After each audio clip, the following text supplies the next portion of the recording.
This is the Big O Show.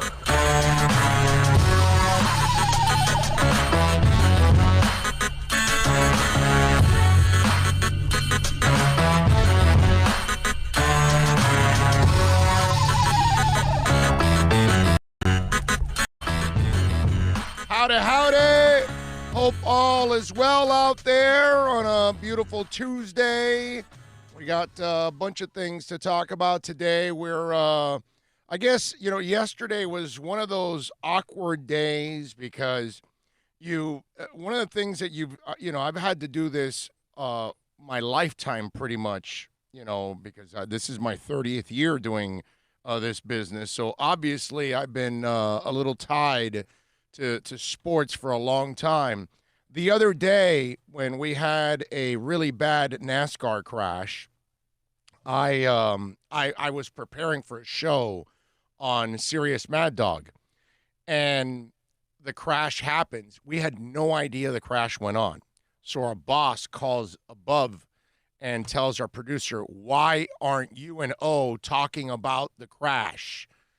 And so we're like, "What crash?" You know what I mean? Because it's NASCAR. We're not really following NASCAR like we do regular sports. So we weren't watching the race. It was on a Monday night because it was actually dragged over from Sunday because of the rain.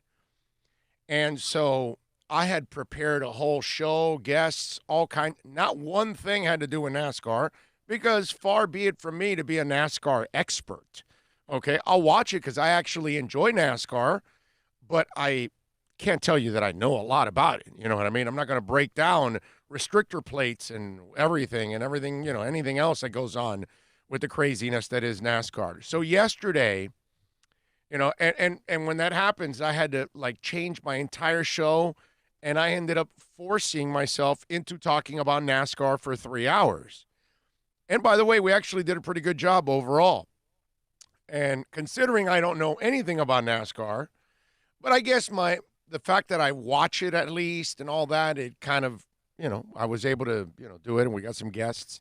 And so yesterday, I plan all day the day before, during the evening, and then in the morning when I wake up early, I'm also then planning again for today's show, okay? It doesn't I don't just wake up 10 minutes before the show and say, all right, I'm ready to rock. Let me talk for 3-4 hours. It's not that easy to do that stuff. So you got to find all the material. So we find all that material, and then what happens yesterday, the news hits, and we lose Don Shula. And this happens minutes before we go on the air. So then this changes everything I was going to talk about yesterday. And so it kind of got us by surprise. We did the best we could to recover. We got your Richmond Webb and Keith Sims. I think that was pretty cool. And, today, look, this is the most Dolphin-intensive show out there. Look, we're a South Florida sports show. In general, we're going to be focused on the Dolphins and the Heat and the Canes and Miami Marlins and Florida Panthers and all the other local soccer teams, too, and all that stuff, and FIU and FAU football. We're going to talk about all the local stuff, always. That's always going to be front and center.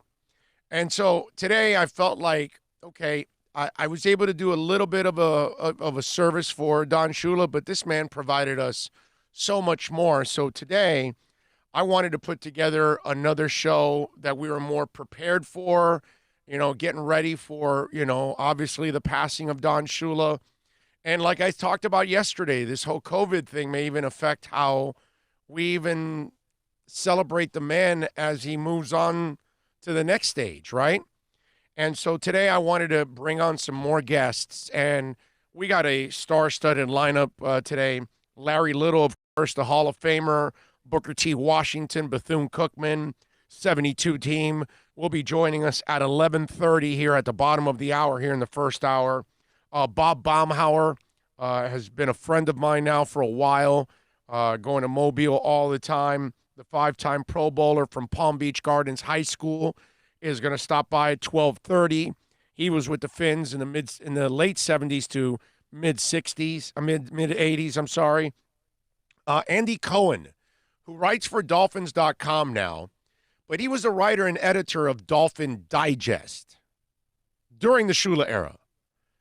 So for those of us that, the Dolphin Digest back in the day was like a Bible, right? Like if you were a Dolphin back in the day, you wanted, you needed, you had to have the Dolphin Digest. Let me just put it that way. Okay? It's like a kid that liked music back in the day. You stayed up on Saturday night because you wanted to see Don Kushner's rock concert. Okay? You had to. So Andy Cohen was part of a lot of great, covered them, covered Shula for a long time, knows him well. So we're going to get his perspective at 1 o'clock. See, you gave me time to prepare now, Troy Stratford, Rookie of the Year back in 87 for the Miami Dolphins. Played in another era for Shula. We're going to talk to Troy at 1:30. Friend of mine for a long time, co-host, all kinds of stuff. I know Troy very well. Tom Garfinkel is going to stop by at 2:15. The Dolphin president is going to join us. So we'll talk to him about his thoughts on Coach Shula and what they plan to do in order to honor Coach Shula. So I think we've kind of put together maybe one of the most ass-kicking shows out there, and probably the best show out there in order to honor Don Shula today. Because I figured, you got me by surprise yesterday. You hit me with the left hook. You stumbled me a little bit. I used the ropes to gain my leverage a little bit here. I bounced back. I gave you Webb and Sims, right? Then I went to the corner, all right, because the bell rung, and I had my 90 seconds to recover, right? Or 60, right? 60 seconds to recover. Minute, right? And so basically that's me overnight here, right, ready to, and now I've come back with a flurry now. And so we're ready to rock, and we got 5 awesome guests for you. I have a 6th guest I'm working on, okay? But he hasn't confirmed yet. I smoke a ton of cigars, but he has not confirmed to join us in 53 minutes. I asked him to join us this way. We'll see if he. No, you know what? I'm not going to say anything. I don't even want to give it away, because if I was going to give you a clue, that was going to give it away completely. But anyway, so we're working on that. So we'll have hopefully another guest for you that is a very memorable guest too, overall. So there we go. George Arthur goes Big O with the connections. Nice. It's not that I got connections, bro. I've been in this 30 years. I'm just old. That's all. That's all it is. I've been in it long enough that I picked up a couple phones, a couple friends along the way. Some of them happen to be Hall of Famers. Some of them have to be famous ex-Dolphins. Some of them I covered, of course, when they were players, and I was a beat guy. So all those kind of things. So it's not it's no big deal, but I think it's something that you guys would want. It's not like there's a ton of other things really to talk about today, and Coach Shula deserves this. So if you have any of your own memories, you can send them in here on the accidentlawfirm.com text line at 786-322-1105. Any good memories you have that you thank Shula for, because, that's what we have to do as fans. And while it's a sad moment of his passing, we can't make it all about being depressed, because this man lived 90 years. This man lived a full life, and we have to remember the smiles he put on all of our faces. And that's important, because when I remember my dad, who passed away at the age of 51, and I'm 53, okay, and I was, in my early 20s when this happened, and I don't like to remember his final days. I don't like to remember his final couple of months. I don't remember those. I try to actually almost erase it out of my mind, to be honest with you. Hospital bed, home, deteriorating, all that stuff, I take it out of my memory. What I remember is going to a Dolphins game with my dad. What I remember is going fishing with my dad in the Keys, going skin diving, going fishing, all that kind of stuff, right? Or whether it's him popping in the 8-track with the little conjunto universal, mira la bolita como sube, como baja, ay como sube, whatever it was, okay? Dolores, mama, donde ven pa' acá. Anyway, whatever it was, those are the things I remember.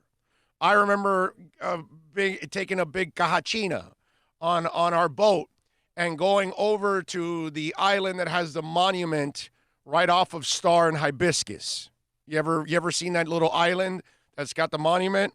People park there all the time. We would be one of those people that would park back in the late 70s and 80s and cook a pig there and hang out for the day. That's what I remember. Traveling with my dad. I'm going to remember all the good moments. Going with him. Remember when I wore the Sugar Ray Leonard Lalonde shirt from Las Vegas, from Caesars? Who took me there? My dad. Those are the things that I am going to remember. And when we talk about Don Shula, I want to do the same thing. I want to remember a lot of the good because that's all there really is. Okay? That's what's there, because when we think of that man, it brings a smile to our face. When we think of that man, it brings a prideful smile to your face because you knew what your team was in those days. You knew what it stood for. You also knew the opponent respected you. The opponent's fans respected your team. It was one of those things. And that's why I was talking about yesterday that I wish he could have hung on just a little bit more to watch, Chris Greer and Brian Flores turn this mother around. Because it's going to happen. We're going to get back to that point. And I wanted him to see that. And so today, we're going to bring on a lot of guests to talk about Don Shula, and we're going to talk about a lot of the good things. Because that's what I remember. I'm going to remember him bringing us Marino. I'm going to remember him creating Woodstock out of nothing. I'm going to remember him adjusting to the Scabs and making us root for the Scabs. And the Scabs were actually a pretty decent team compared to the other Scabs. You know what I'm saying? And we're like, there is Shula once again. It was just, there was an example all the freaking time. And those are the things that bring a smile to my face, and that's what he did for us. And in hindsight now, and we see what we've gone through over the last 20 years, it's one of those things that it's a constant reminder of how it used to be, And everybody says, well, you got to tank, you got to lose and get a high draft pick. And then you sit there and you go, well, how come Shula always kept his teams as a contender and he never had a high draft pick? Remember how I always tell you guys, it's not where you pick, it's who you pick, right? I mean, think about it.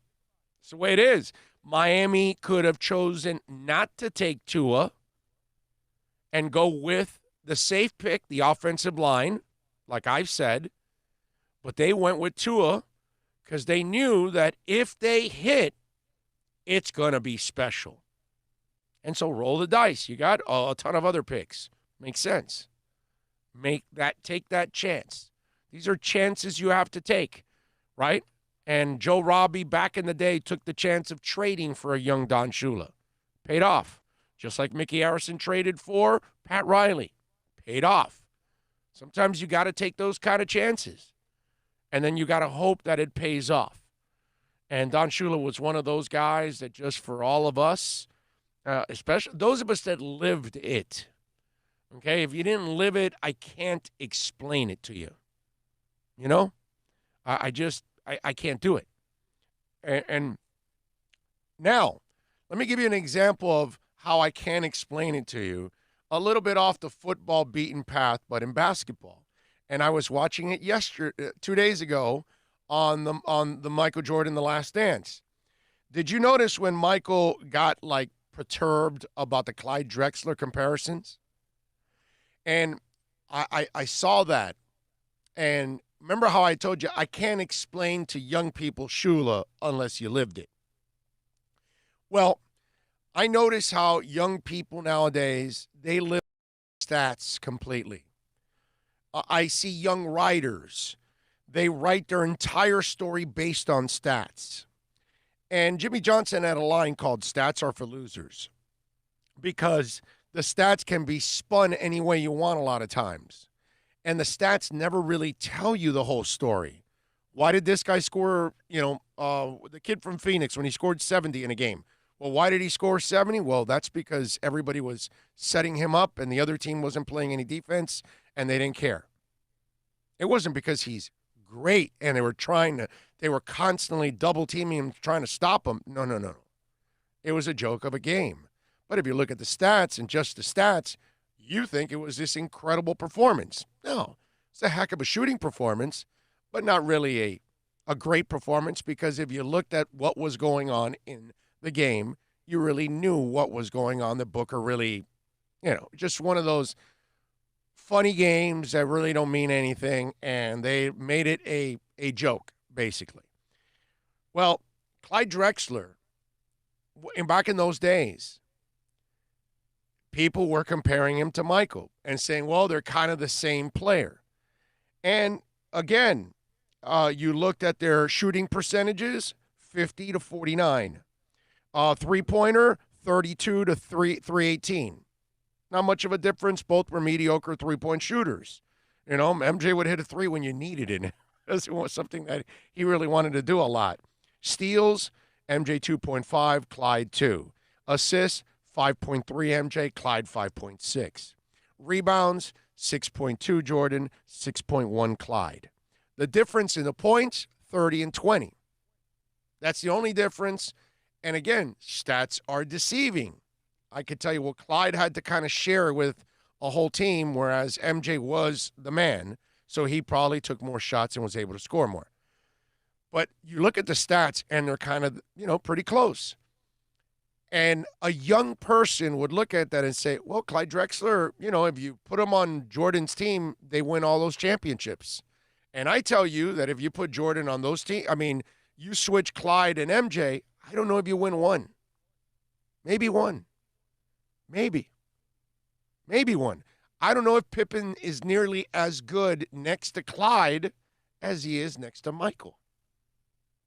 I don't know if Pippen reaches his pinnacle and becomes one of the 50 greatest players of all time, because he made it thanks to Michael. I don't care what anybody tells me, because I witnessed it, how raw he was when he got in there. And so if anybody would tell me, hey, Clyde and MJ are kind of the same player, I would laugh at you. I would laugh at you. Deep down inside, I want to slap you silly, because you're saying something so blasphemous, so stupid, so ignorant, that there's no way that you would even say that if you watched both players. I don't care what the stats tell you. They weren't even close. And when Michael was bothered by it, it's because he knew they weren't even close. So I just thought of that, and it's a lot of, and I hate to play the, hey, I'm the old man, get off my lawn routine and all that. And I know I do it often. Every once in a while I'll come up, especially with music. I'll do it a lot. But these are moments in sports that I can't explain to people that did not live it. And you won't be able to understand what I'm talking about even by going to YouTube. Okay? You just won't. There's no way you'll get what I'm talking about, even by YouTube. You had to live it. And Shula, you had to live it. The good thing is, for you young people out there, you're going to get that feeling again now. It's coming, man.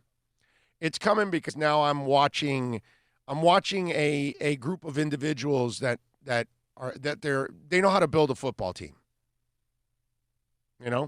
And they understand what it takes to win, because they're building it from the inside out. And to me, that's where you get really, really smart because that's how you set your team up for a long time to come. And you keep drafting and you keep developing from inside out. And that's what you're going to see with this team. And it makes a lot of sense. By the way, you can reach out to us in a couple of ways. One, on the accidentlawfirm.com text line, 786-322-1105. You can reach out to us here on the YouTube chat board. As always, ready to go for you guys.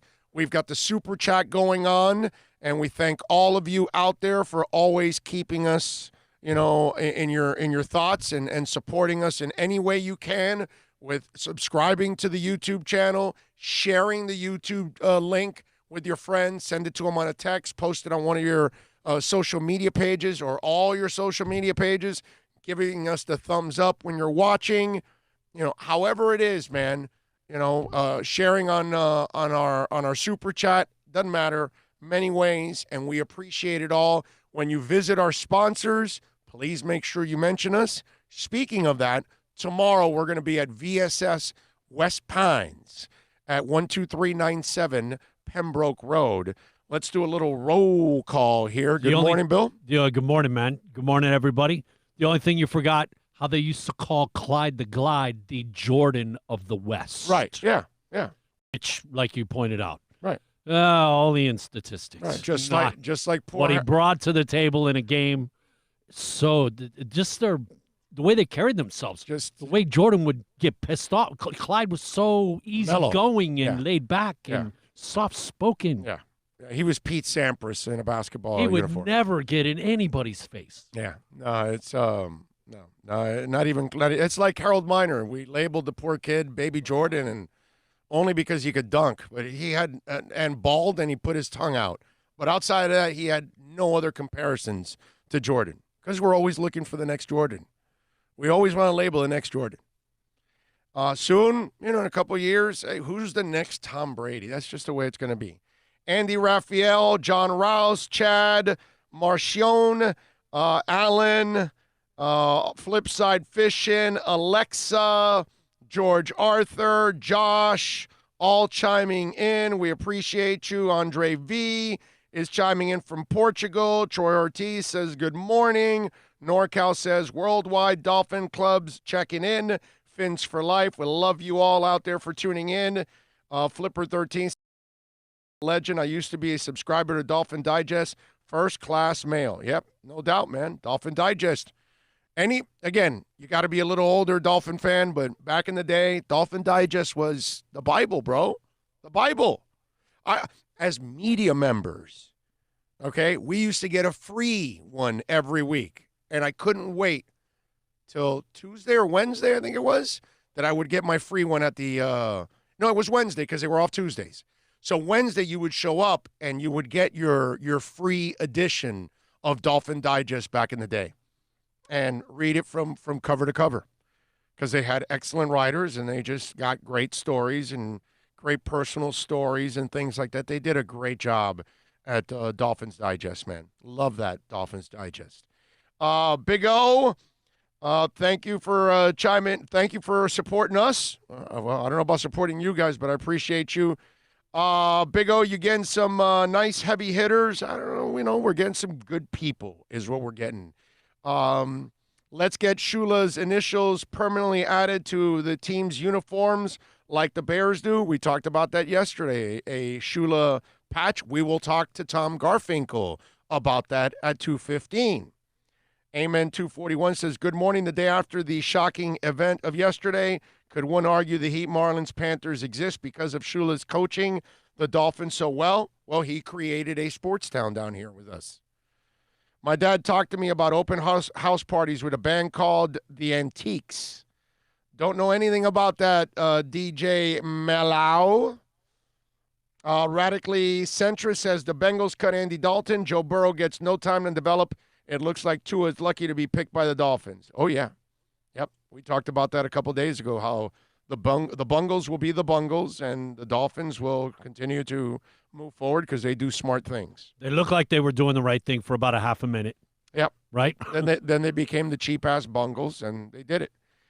RC in the 305. Oh, neither you nor I know that these two guys are doing it right. So far, Greer is at best a JAG GM, and Flores is far from being a great head coach. Didn't say either one was great. I'm just going out on a limb saying they're doing things the right way, and I think we're headed for better, bigger and better things. RC in the 305. If for years, if I'm willing, the day they hired Joe Philbin, I said he would be a failure. So if I'm willing to go out on a limb and tell you that Joe Philbin will be a failure and it's a terrible hire, then why can't I go out on a limb and say Chris Greer and Brian Flores are going to do well? You see what I'm saying? And I know, I get it. I get criticized no matter what. If I'm positive, I get criticized. If I'm negative, I get absolutely lambasted. I can't win. If I'm positive, I must be a homer. If I'm negative, I must be a hater. There's no way I could be objective, but I must be the other ones. You know what I'm saying? So, unfortunately, you got to deal with my predictions, good or bad. And, by the way, when it comes to the Dolphins, man, I'm riding in the 90 percentile somewhere in 30 years.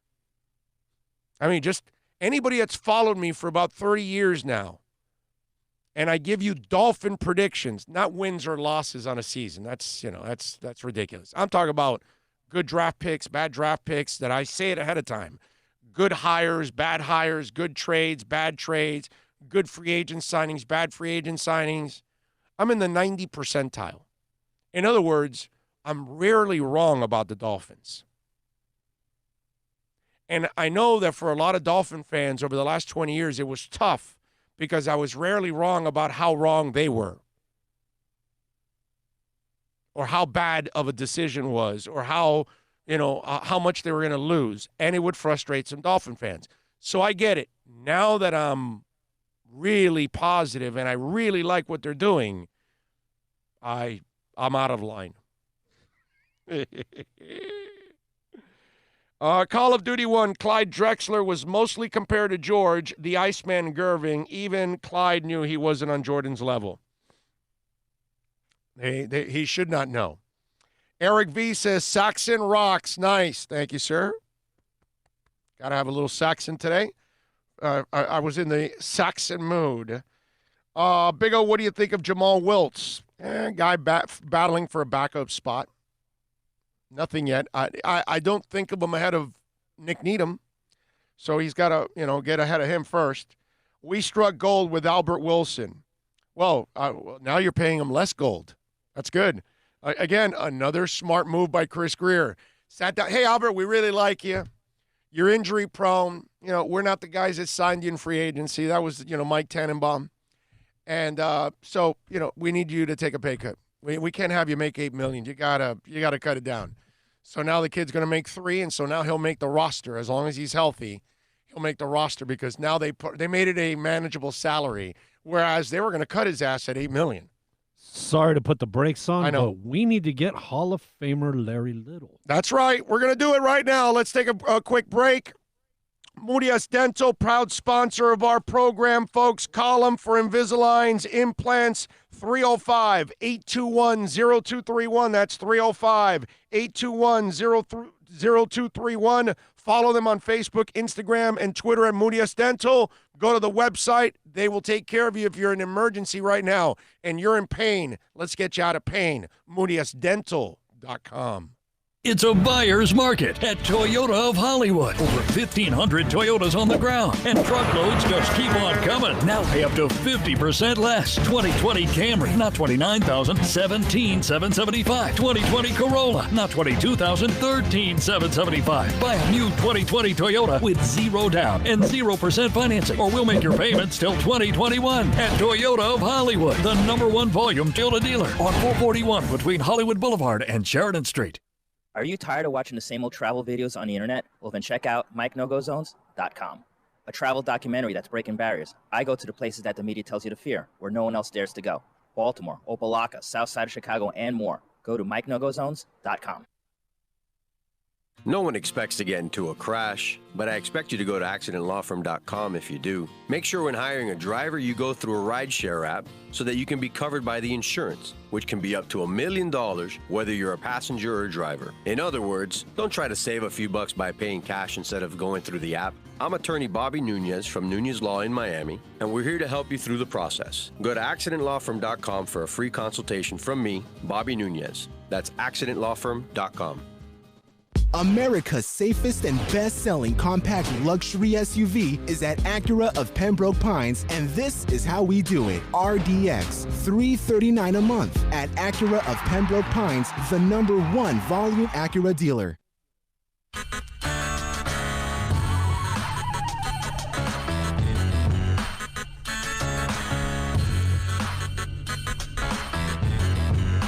This is the Big O Show. This is the Big O Show. This is the Big O Show.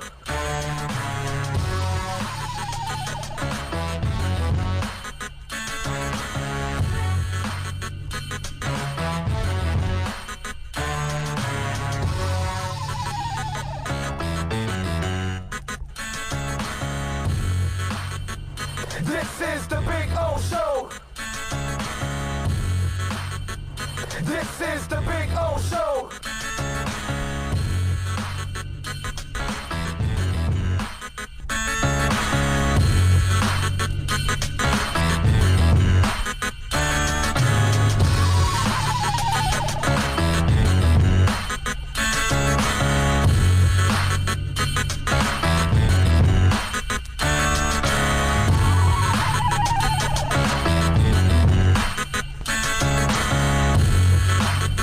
This is the Big O Show. This is the Big O Show. This is the Big O Show. This is the Big O Show.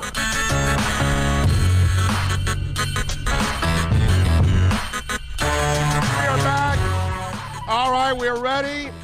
We're going to talk with the great Larry Little. Last time I saw Larry was a couple months back over at Hialeah Park for his event, which we had a great time. Larry, that was really nice. The event over at Hialeah Park. We had the place to ourselves, which was a beautiful Thank thing. you. How you doing?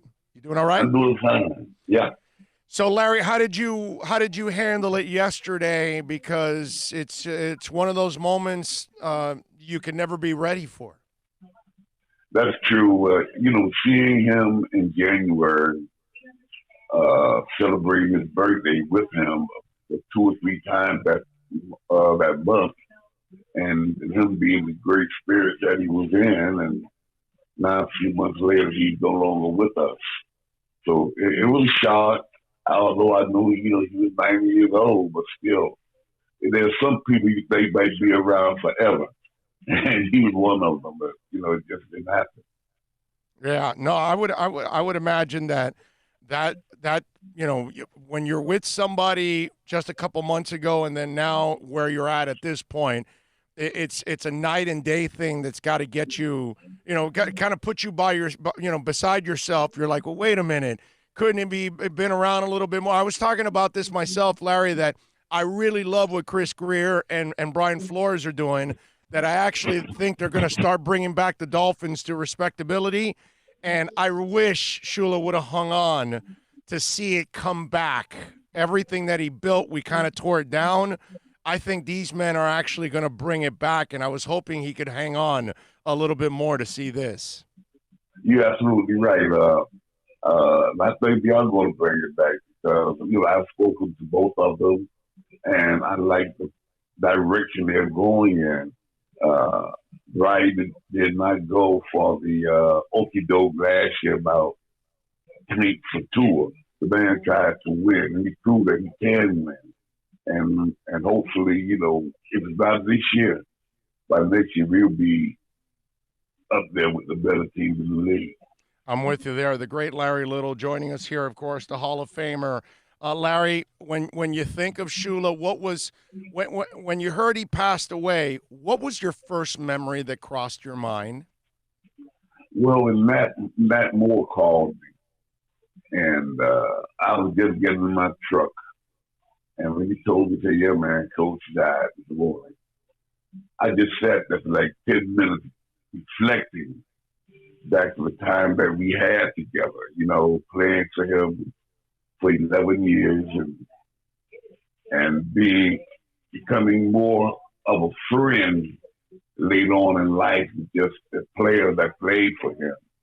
And, you know, one thing about it lately, a lot of times when he see you, well, the guy on our undisputed team, he just give you the finger. You know? And last time I saw him, I gave him the finger, you know, and he laughed, and he both laughed at it. And, you know, when you think about the good things, you not to think about the bad. You want to think about the good and the great times that we had together. And we did have some great times together. Yeah, I actually opened up the show talking about that for us fans. We got, you know, he gave us, and along with obviously all the players, gave us a lot of great memories, you know, during those decades of running, you know, the football team. But for you personally, because you had your highs and lows. I mean, you had butted with Shula, you know, a lot, and so for you, what was that watershed moment that kind of smoothed everything out between both of you? You're breaking up for me a little bit. I didn't quite get everything. I'm sorry, Larry, that, you know, you had your highs and lows with Shula. You butted heads with Shula at times. Do you remember? Oh, we did. Yeah. Do you remember when was that point that you guys reached that pinnacle where you like kind of got over all the bumpy roads and everything went smooth? Do you remember that moment? Well, after I retired, you know, we, in fact, I had a lot of options to who to me when I went into the Hall of Fame. I had even told Monty Clark, who was the offensive line coach, that I would get him to introduce me. And then I thought about it. I said, Monty was a great offensive line coach. So what better person can I get to introduce me at the Hall of Fame? Mercury wanted to introduce me also. But I chose Shoes because I felt that he knew me better or as well as anybody else and knew my history. We did have our ups and downs, because being one of the captains, I would go to the office sometime and we would disagreeing on things, and you know, I'll walk out pissed off. But you know, I put all of that behind me. And then there were times when he thought I should have been out there practicing, but I was actually injured, and that really upset me. And that we would get into it about something like that. But you know what? How can you not have respect for a man like that? Put all that kind of stuff behind you, move on with your life. I know that he pushed people to sometimes achieve things that they thought they weren't able to achieve. Give me a moment where he pushed you to a point that you now look back and you go, if he didn't push me, I wouldn't have been able to achieve this. And what is it? Well, when he first came to Miami, I went to his press conference.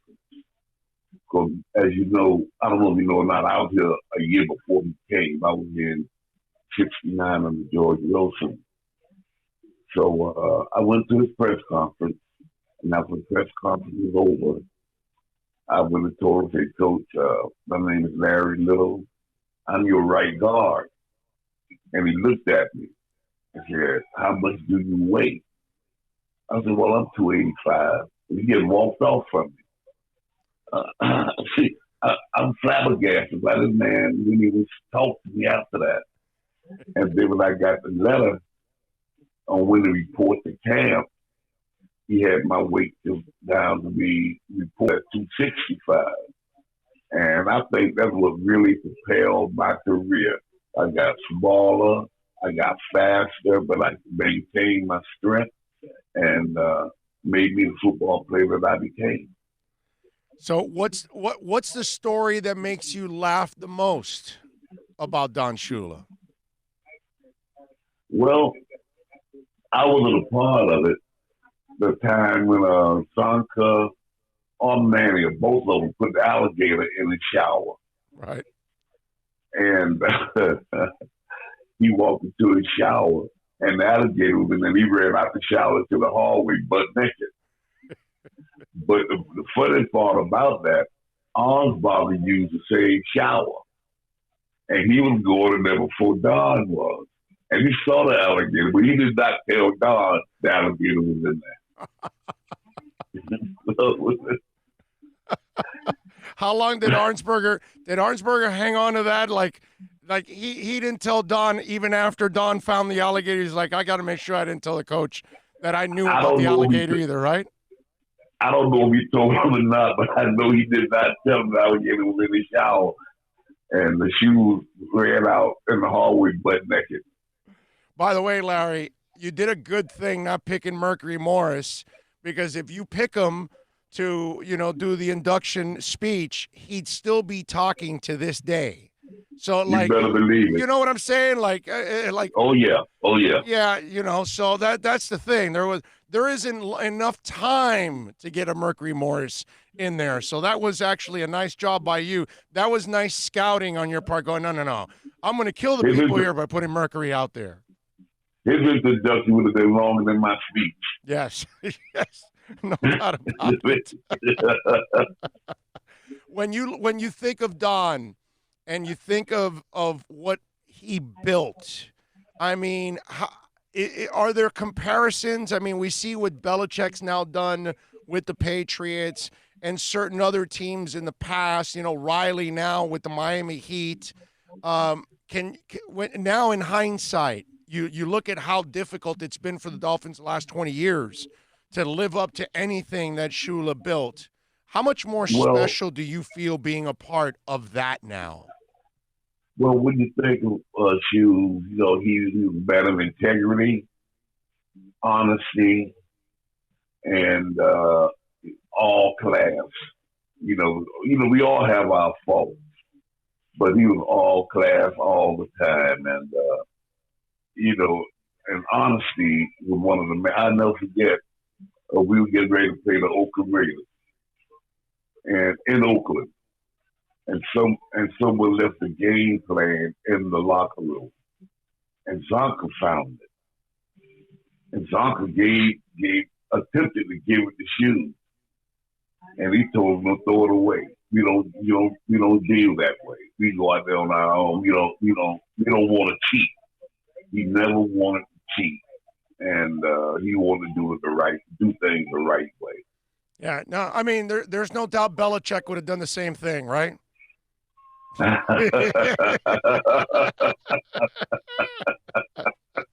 have to laugh at that one. I'm laughing with you, baby. I'm laughing with you. The great Larry Little joining us here on the program, talking a little Don Shula. All right, so Larry, when we talk about achieving greatness and achieving perfection, okay, and you guys are on a roll, and then you get the Zonka Kick Warfield going out to the World Football League. How did Shoes take that? How did the team take that? Walk us through that experience, because obviously it was a devastating moment for all of you and for the fan base, of course, because, that Dolphin team was special and things could have kept rolling. Well, it hurt, but Zonka called me. I think he called all the offensive linemen and let me know what was going on, and he was leaving. He go to the World League. And the first thing came out of my mouth was, take me with you for that kind of money. But that did help me get Joe Robbie to renegotiate my contract. Okay. Pick me from making like $35,000 to $40,000 to over $100,000 a year, being the first offensive lineman. To get $100,000, to make $100,000 a year. But I truly, truly believe, had that not happened, if Zonka, Kick, and Paul had stayed with the Dolphins, we would have been mentioned, although we are, but not like we should be, mentioned in the same breath of the 49ers and the New England Patriots and the Pittsburgh Steelers. And when do you guys bust their balls at all for leaving? We understand the business side and all that, but years later, do you guys bust their balls just out of curiosity? I'm sorry, tell it again. Do you bust their balls for leaving? Do you bust Zonka's balls and Warfield and all? Years later, now that in hindsight is 2020 and you know everything now, do you guys joke with them or bust their balls by, why did you guys leave, man? We would have had something going. And I would imagine there's some regrets on their end, too, because what they tried to do did not work out. And if they would have stayed, things would have been really historic. That's true, but, you know, hindsight sometimes is 2020. Right. And Zonk did come back eventually.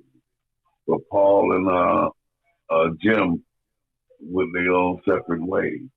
But Zonk came back, and but then they realized, he realized too, he did not have the success when he went and came back, before he came back to the Dolphins that he had when he was with us. Because when Zonk came back with the New York Giants, I don't know if he gained 400 yards on the ground the year he was with the Giants. Right. And the year he came back with us, with the offensive line that we had, he gained over 800 yards that year. So he knew where his success would have been had he had stayed with us. Larry, and before I let you go, and we're talking with the great Larry Little, of course. Larry, how did Shula, and I know the story about when you lost the Super Bowl, and Shula said, all right, we got to come back next year focused on trying to win every game. And then you went out and you had the perfect season. But I'm wondering, as the perfect season was going on, and you're halfway through that season, 3/4 of the way, how did Shula keep you guys motivated? Or did the winning itself, did it become so intoxicating that you guys did not want to fall off that horse and you wanted to keep it perfect? Walk us through that mindset from the coaching side and the player side. Well, he never mentioned during the season, although we weren't losing any game, that we were going to go undefeated. Only thing we kept doing, now we had some close games that year. Yeah. I mean, but we found a way to win. I think the only time we may have felt the pressure was when the season ended. The regular season ended, I would say. And we were 14-0. We knew we had to win the next 3 games to achieve perfection. And we felt it. 14, we lost 1 game, the whole season would have gone for naught. That's when we felt it, and to know that we had a chance to make history if we win 3 more games that year, and it did happen that way. It's amazing stuff, man. The great Larry Little joining us, of course. Booker T, Bethune-Cookman, Hall of Fame, and obviously a lot of great memories with the Miami Dolphins. Larry, our condolences for your loss. Obviously, all of our losses, too, because Coach Shula was so special to us, but obviously we know the connection that you had with the coach. We thank you for taking some time during this difficult moment to share your memories and talk a little Shula, man. You're absolutely awesome, and you're a class act. Thank you, Larry. Thank you. I appreciate it. And I just finished watching The View of all things. I love it. Larry, you be good, my brother. All right, thank you. All right, take care. You got it. God bless you. There we go. Bye. Larry Little, man, the great Larry Little joining us here on the program to talk a little Shula and a little Dolphins. It's good stuff, man. Good stuff. It's nice to have Larry Little on. That little extra caveat that Arnsparger had seen the alligator before. Yeah, and he doesn't tell him anything about it. I mean, You know, that story. This surprise was not intended for me. Let's leave it for Coach Shula. Yeah, that's one of those stories that just carries on and on and on as the years go on. A bunch of you are chiming in on the chat board. Everybody loving it. Awesome sauce. Let's see what we got. Good morning, peeps, from Bromar Smelly. He's chiming in. Man of 1,005 holds. Great stories. Drubo saying Larry Stud. King Short loves the interview. Appreciate all of you out there for supporting us as you do here on the program. Thank you for chiming in on the YouTube chat board there, as always. And that was good to have Larry Little talk a little bit about the Dolphins and his experiences with Coach Shula and how he came down to Shula too, being the guy to obviously announce him for the Pro Football Hall of Fame, which he made, I believe it's back in, I want to say it's like 93 or something like that. I think that's what I saw, 93. Yeah, I think it was 93. I have to look it up now. I don't have, I didn't make that note, but I got to go off the top of my head. It's been a while since he was there, but obviously well-deserved honor for the great Larry Little. At 12:30, Bob Baumhauer is going to join us. All right, so we'll have a little fun. I was wanting to get a certain somebody on at noon. Your memory serves you well. 93. It is? Okay. All right, there you go. Oh, man. I don't know if I should. I'm trying to follow up and see if I can get somebody here at noon that I wanted to get. But unfortunately, he has not answered. I don't know if he's busy now, doing something. I don't know what he's doing, but, you know, the good thing about doing stuff nowadays, there's a good chance you can get somebody doing nothing because they're kind of at home more often than not. You know what I mean? Because a lot of us are kind of trapped at home, although they're starting to open up in some parts of the country. So some people are starting to get some portions of their lives back to normal again. And hopefully some of you out there will start getting it back to normal. I just hope that we wait enough time so it doesn't spread again. But anyway, it is what it is. So we thank Larry Little for joining us. The bit of news also, Albert Wilson ends up taking a pay cut. He was set to make $9.475 million. Cap hit was $10.8 million. And with the injury history, I don't think that they were going to keep him around. I told you guys that I thought they would cut him right before, when they get to 55. If everybody's healthy, the rest of the guys are healthy, I don't think they would have taken a chance and kept him on the roster because of the injury history. So they reworked his deal now. He's going to make $3 million this year. He can make another $1 million on incentives. That's a really, really cool thing for the Dolphins. And again, another smart move by Chris Grier. That's how you handle the cap. That's how you manage things so they don't get out of control and you're not throwing money away. Okay? So nice move by them.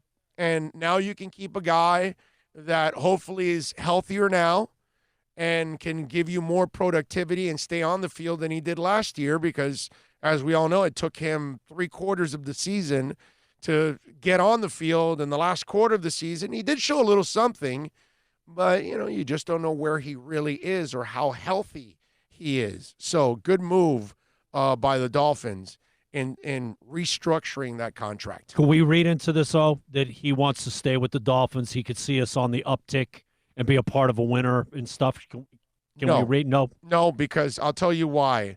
Because this is the final year of the deal, and he knew that there was a risk that when the Dolphins release you, it's at the end of training camp, it's at the end of the preseason, there'll be no money. Everybody's got their rosters locked. You won't make $3 million.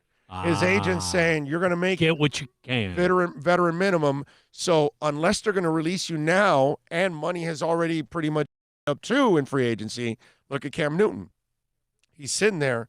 He wants a starting job and starting money. He's the odd man out. Because nobody's going to give him a starting job and money. I read that story 2 days ago. He wants a starting job. He will not take a backup job. So at this point, Nobody knows if you're healthy and now you want a starting job. Nobody's going to do that for Cam. Sound like Cam getting involved in fashion and stuff, right? Look at Jadeveon Clowney. Because of the knee, nobody's reached his price.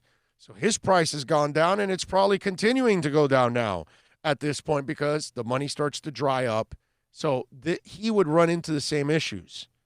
And that's why he said, you know what, let me take the $3 million now. It allows me to put a year on tape, show people I'm healthy, and that way I go, and he's in a situation that he kind of already knows the people, not the system because they changed it.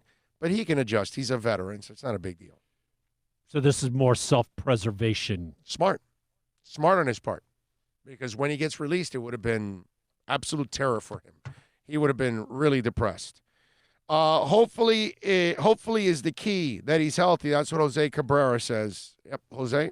Let's hope so, right? I mean, that's all we can do. Big O, you bringing Trace Armstrong on today? No, I am not bringing on Trace Armstrong. I could call him. I could try to get him on. Now I thought about it. I should try to get Trace on. Now, I mean, today, my brother, today I think I'm doing all right. Right? I mean, we've got Larry Little, Bob Baumhauer, Andy Cohen, Troy Stratford, and Tom Garfinkel. I don't know. I don't think any show in town is going to give you a better guest list than that one. So that to me, you'll be happy with all of our guests today. I think. I mean, it's hard to make everybody happy. Vicken says 1972 best organization ever. George says great lineup today. Thank you. Flipside Fishing. It's funny, a man that's big got the last name Little. Yeah. You're right about that.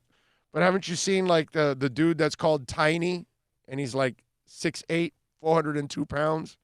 And you're like, they call him Tiny, it's that kind of stuff. So yeah, sometimes that's part of the game. All right, 786-322-1105. If you want to get in on the accidentlawfirm.com text line, that's 786-322-1105. If you want to get in on the accidentlawfirm.com text line, you can also reach out to me on Twitter. That's at Big O Show. We got a bunch of things to talk about in the next half hour before we get to Bob Baumhauer at 12:30. So we'll talk to the 5-time Pro Bowler from Palm Beach Gardens High School. He is in Mobile because he is a big-time restaurateur there in the state of Alabama. And so he's got several restaurants. So we'll talk to Bob. He was a Dolphin from 77 till about 86. So Bob had a long tenure with the Miami Dolphins, was a great player for the Dolphins. We'll talk to him at 12:30. Toyota of Hollywood is a proud sponsor of our program, the #1 volume sales dealership, 6 years in a row in the Southeast, man. They've got over 400,000 square feet, state-of-the-art facility, over 1,500 cars and trucks. Go see Gary Thompson. Go see Rick. Go see Herbie Lopez. Make sure you tell them that Big O sent you. So if you're going there to buy or lease a vehicle, tell them that I sent you, and they will take care of you at Toyota of Hollywood. No one expects to get into a crash, but I expect you to go to accidentlawfirm.com if you do. Make sure when hiring a driver, you go through a rideshare app so that you can be covered by the insurance, which can be up to $1 million whether you're a passenger or a driver. In other words, don't try to save a few bucks by paying cash instead of going through the app. I'm attorney Bobby Nunez from Nunez Law in Miami, and we're here to help you through the process. Go to accidentlawfirm.com for a free consultation from me, Bobby Nunez. That's accidentlawfirm.com. Are you tired of watching the same old travel videos on the internet? Well, then check out MikeNoGoZones.com, a travel documentary that's breaking barriers. I go to the places that the media tells you to fear, where no one else dares to go. Baltimore, Opelika, South Side of Chicago, and more. Go to MikeNoGoZones.com. America's safest is at Acura of Pembroke Pines, and this is how we do it. RDX, $339 a month at Acura of Pembroke Pines, the #1 volume Acura dealer.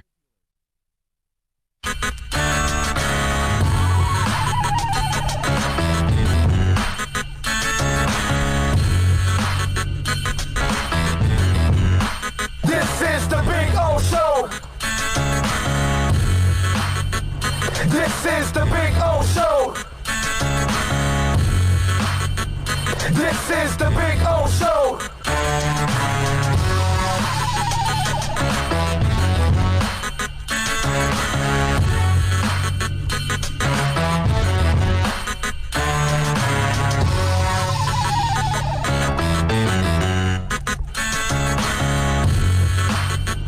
This is the Big O Show. This is the Big O Show.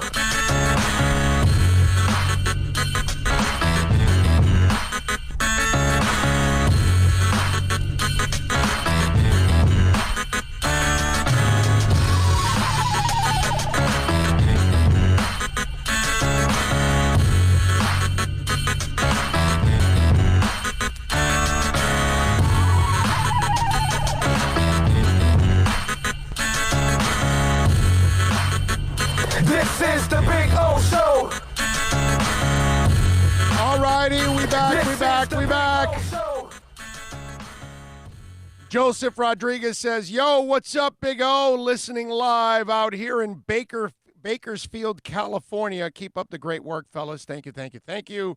Appreciate you, Joseph, listening out there. Ray is saying, great lineup today. Thank you, Big O. Appreciate all of you. George out there, Thibault says, Curtis Painter checking in.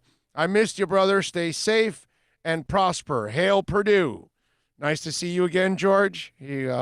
He and I went back and forth. It's a Curtis Painter inside joke between me and him. Let's see. Hey, great job. And by the way, George, welcome aboard, because I think this is your first time. We've been doing this for months. So I'm glad that you're on board with us. Hopefully you've subscribed to the channel, and hopefully you subscribe to our podcast, because all of this gets podcasted every day on audio, iTunes, SoundCloud, Spotify, Stitcher, Google Play. All you have to do is just like this, Big O Radio Show, and you will find it. So thank you all out there. George, nice to have you back, my brother. Great job getting the lineup together on short notice. I know it's all about Coach Shula today, as it should be, but try and squeeze in a question to Garfinkel about bringing back the old logo. Dude, that's already in the books. Of course, trust me, I'm asking. That's right at the top of the list. I'm going to ask how we're going to celebrate Shula. Will it be a two-part celebration, because COVID may not allow you to give him a proper celebration this year? So do you do a part two in the off season next year? Do we have a day that's dedicated to Shula? Do we do it another day during the season in 2021? Okay. And then I'm going to ask him, hey, man, you're going to build a practice facility. Why not name it the Don Shula Practice Facility? And then I'm also going to ask him about the logo. You good with that? You guys good with that? You good with that? I think you got all the angles covered, man. Pretty much. You may even think of one between now and 2:15. He didn't. I think I just came up with it on the Shula stuff. On the will it be just one celebration? Could it be multiple because of COVID? Now, a lot of people aren't going to think about those things. I brought it up yesterday. A lot of people aren't going to think. They'll think about it after, when they hear our show. Then they'll bring it up on their show. That kind of stuff. Because it is funny that I drive around now sometimes and I go to the local shows, and then I kind of hear the things that we were talking about. So I'm just, wondering, how's it getting around, that kind of stuff. So it's all good. It's all good. It's all fun. So, yes, Garfinkel will join us at 2:15. Got a lot of things to talk about with him. His plan, that it's not official or anything, but he's so ahead. Tom Garfinkel's so good. That's going to be cool to talk to him about the COVID plans, all of that stuff. Please, Big O, ask about the uniforms, the new uniforms. I'm going to ask about the logos. Relax. I got you. George says, I lost you. Glad to be back. Well, thank you. I appreciate you finding us. I appreciate you searching. I appreciate, why George finds us, and a lot of you out there that are new and you're adding on every day. And it's because you're sharing the links. You grab that share and you grab this link to this feed and send it to a friend of yours on text that's a Dolphin fan. Or Heat, Canes, Marlins, Inter, whatever it is. Okay? We're going to talk about all of that here on this show a lot of times. All right. What do you think of Dan Le Batard's column about Coach Shula? And would you ever consider buying your own AM radio station, make it your own? First of all, I don't have money to buy an AM radio station, and I would never do that nowadays. That's a business that's going down the drain. Now, obviously, I wouldn't run it like a corporation. I'd run it like a personal, but I don't think we need that anymore. I mean, look what's gone on with this. This is only 8 months, man. We're pacing now for 2 million downloads. We've got our website at BigORadioshow.com, and we're going to add a listen live button to that. Our YouTube page has 1.6 million minutes viewed in the last 28 days. It's only gone up. It was at 1 million, then it went 1.1, 1.2, 1.3, 1.4, 1.5, 1.6. It's gone up. The pace is up. And we're adding subscribers every single day. And once we add the listen live button to the website, then people on their phones or on their smart TVs or whatever can sign on and just hit listen live, and they're good, and they can clean the house, walk around, mow the lawn, listen to us in their smart cars, whatever. We're good. We're good. We don't need a radio station. You know what I mean? There's no need for that. Why do you guys want to torture yourselves in listening to local radio that half the hour of the hour are commercials and promos and updates? Listen to QAM and 790. Their segments are 8 or 9, 10 minutes long. I just did a half hour, and now I'm going to do another half hour of talk without a break, and we break at the top for a couple minutes. You don't get that anywhere. We've got our ads running, all that stuff. We have our sponsors.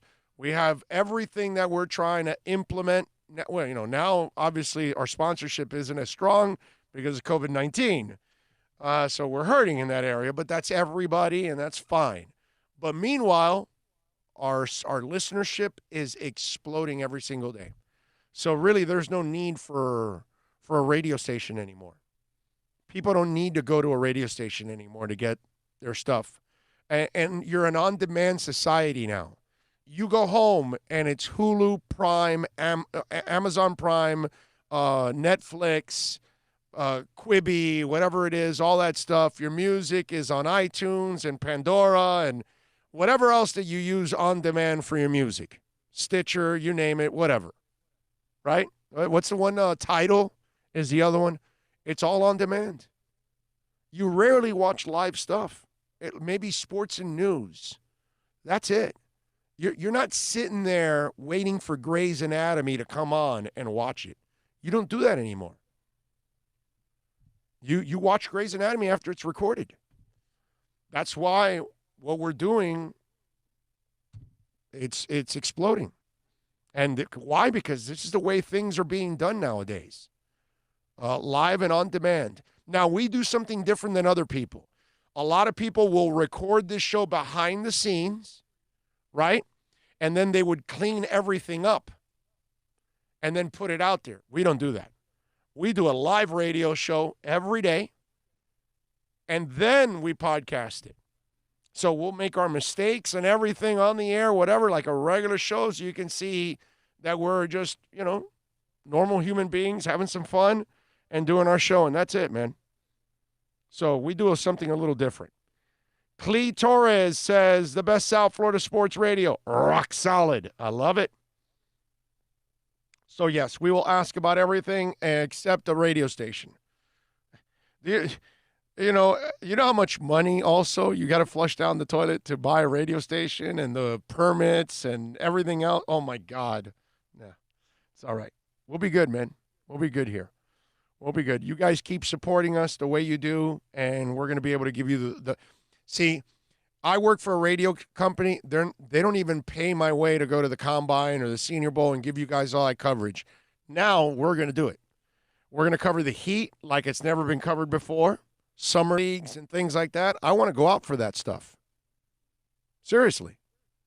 Because those are the two sports we can do that. When the other sports get to that point, then maybe we'll do it for the other ones. But for sure for basketball and for football.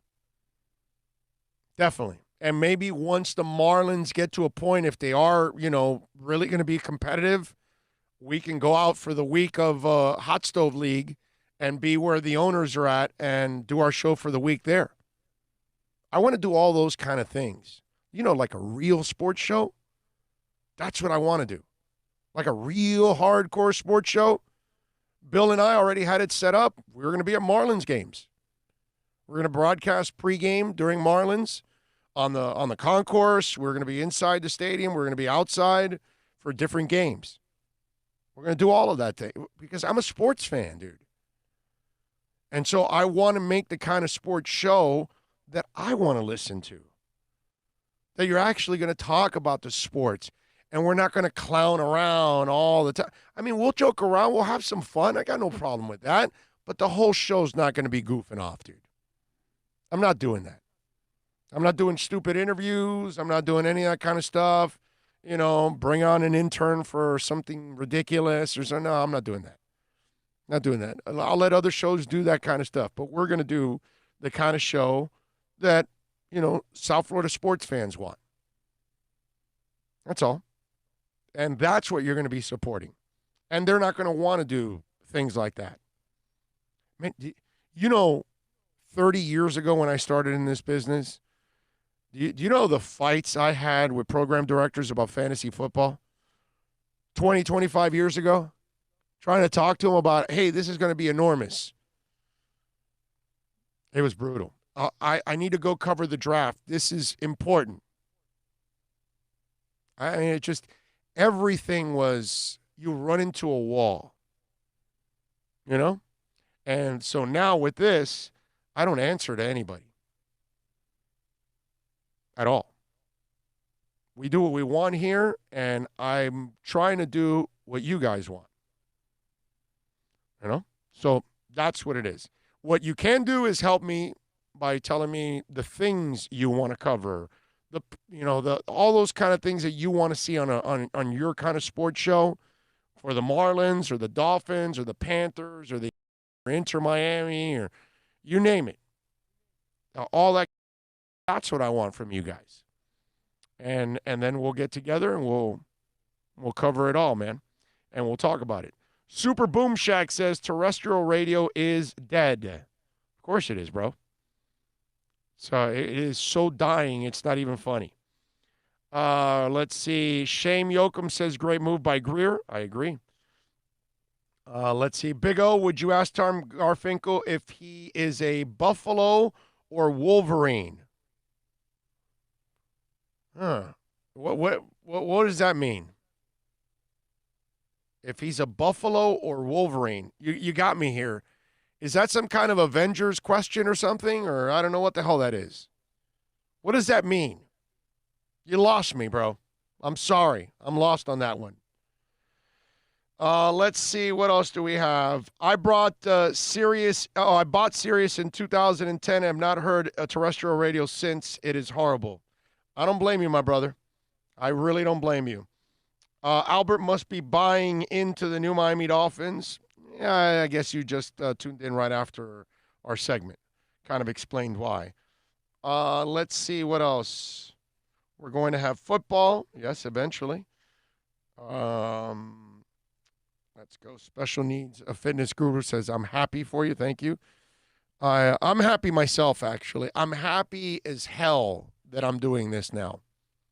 This is kind of the happiest I've been in a long time with this because we've had the freedoms. And we were actually doing all right, believe it or not, before COVID. Things are going well.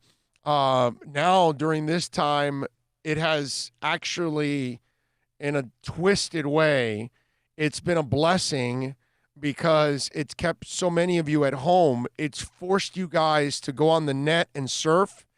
And every day we run into people that are finding us. And so that's pretty cool because if they were working and they were in their regular lives, they probably would have never taken the time. Now they have found us. So they're subscribing to the audio side. They're subscribing to the video side.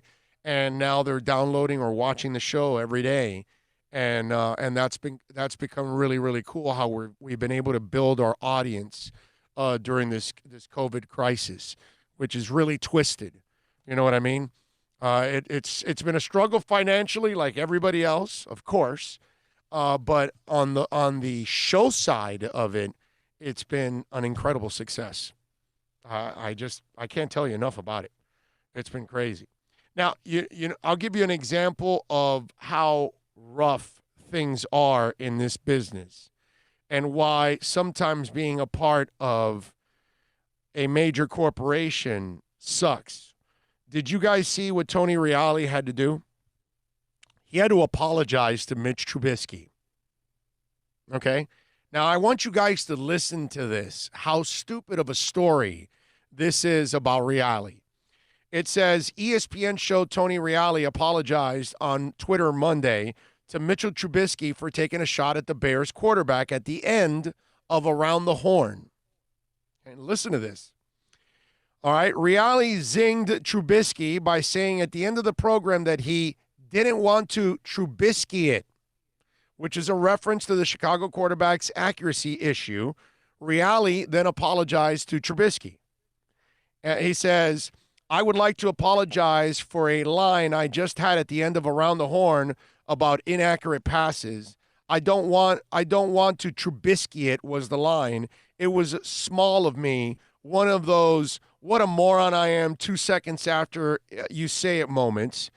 And then he puts, I recall you support the thumbs up mission from cleats you wore from a game recently. Please know that I will be paying my error and embarrassment forward in the form of a donation to them. Best to you and yours again. I am truly sorry, Tony Reali. Is that the world we're in? You gotta, I don't want to Trubisky it. That you gotta apologize for that. I mean, I don't get that. Why would you have to apologize for that? The guy's doing his job. He's having some fun. He's entertaining. Yeah, it's taking a shot. So what? Trubisky, you suck, dude. You're not accurate. Live with it. People are going to joke about it. It happens. Grow up. But is ESPN making him apologize for this?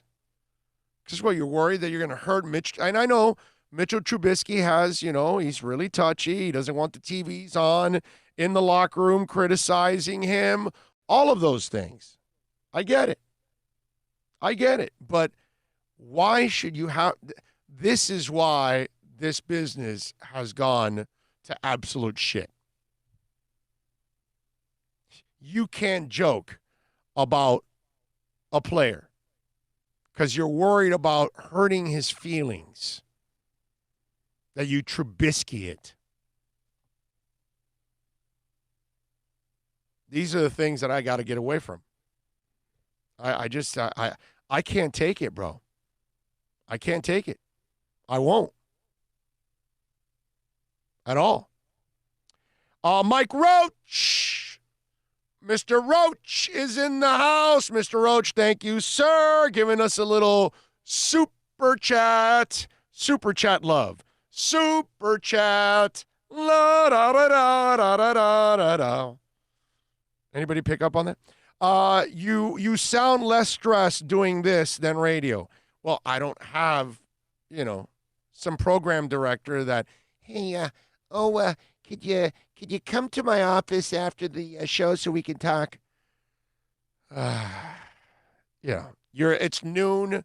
You came on at 10 in the morning. At noon, the program director opens the door. Hey, could you meet me over at the office after the show? Sure. And then you go over, and then he has to ask you, hey, do you have to do this? Do you have to say this? Do you have to talk about this? Am I breaking any laws? No, but, we'd like to, maintain a good relationship with that person, with this team. We are partners with them. Yeah. So you think about it. At 12, they tell you they want to meet you at the office. And then for 2 hours, you're doing your talk show thinking about the meeting. Do you think that's a good boss? That you bother your host in the middle of the show, that he knows or she knows, if they're smart, you're going to reprimand them for something because it's the only time you ever come in the office, in your studio. You never come into the studio and say, hey, that was a great show, man. You know, I love that interview. I took a break from my office and said, I want to walk over here to thank you for that interview. That was a kick-ass interview. That was great insight. Hey, you broke that story. That was fantastic. Hey, you've got 15 sponsors. I've got other shows that have 2 and 3 hosts, and they've got 3 sponsors. You know, great job by you. They don't come in and tell you that. No. They come in and tell you, why are you calling Whiteside an idiot? Well, because he left a semi-automatic gun unlocked in his car. Yeah, but does he have to be an idiot? Yes, that's what idiots do. So I'm calling him an idiot. Yeah. So that's the crap I had to deal with. I've told you guys this. I told my producer, if you ever see Alejandro Solana on any appearance, pull him aside, okay? If he's out with Hawk and Crowder in an appearance, pull him aside and say, is it true that Orlando told you 11 months before he got fired that he was going to get fired? Try that one, okay? Try knowing you're going to get fired and you still got to go to work every day. You tell me how that works on stress. So, yeah, you are so right. Super comfortable. Man of 1,005 holds. Yes, super chat. La da da da da da da da da. Thank you, man of 1,005 holds. Great to learn about my Finns history. Thank you. Oh, appreciate you, man. Thank you for keeping it locked here. Let's see. What else do we have? Apologies. Man, are we really that soft now? Yeah, we're that soft. They made Reali apologize for Trubiskying it. I tell you, bro. Oh. Talk that ass, Big O. Love it. Thank you, sir. Scott Jackson says, country full of pansies. Super Boom Shack says, political correctness is a bane of our society. Troy says, Trubisky sucks. My sympathies to Bears fans. Better you than us. Tua, baby. Myron says, what's up, Matthew? Go Gators. Let's see. Myron says, good luck, Bill. Your Bears are effed. Worst QB in the league.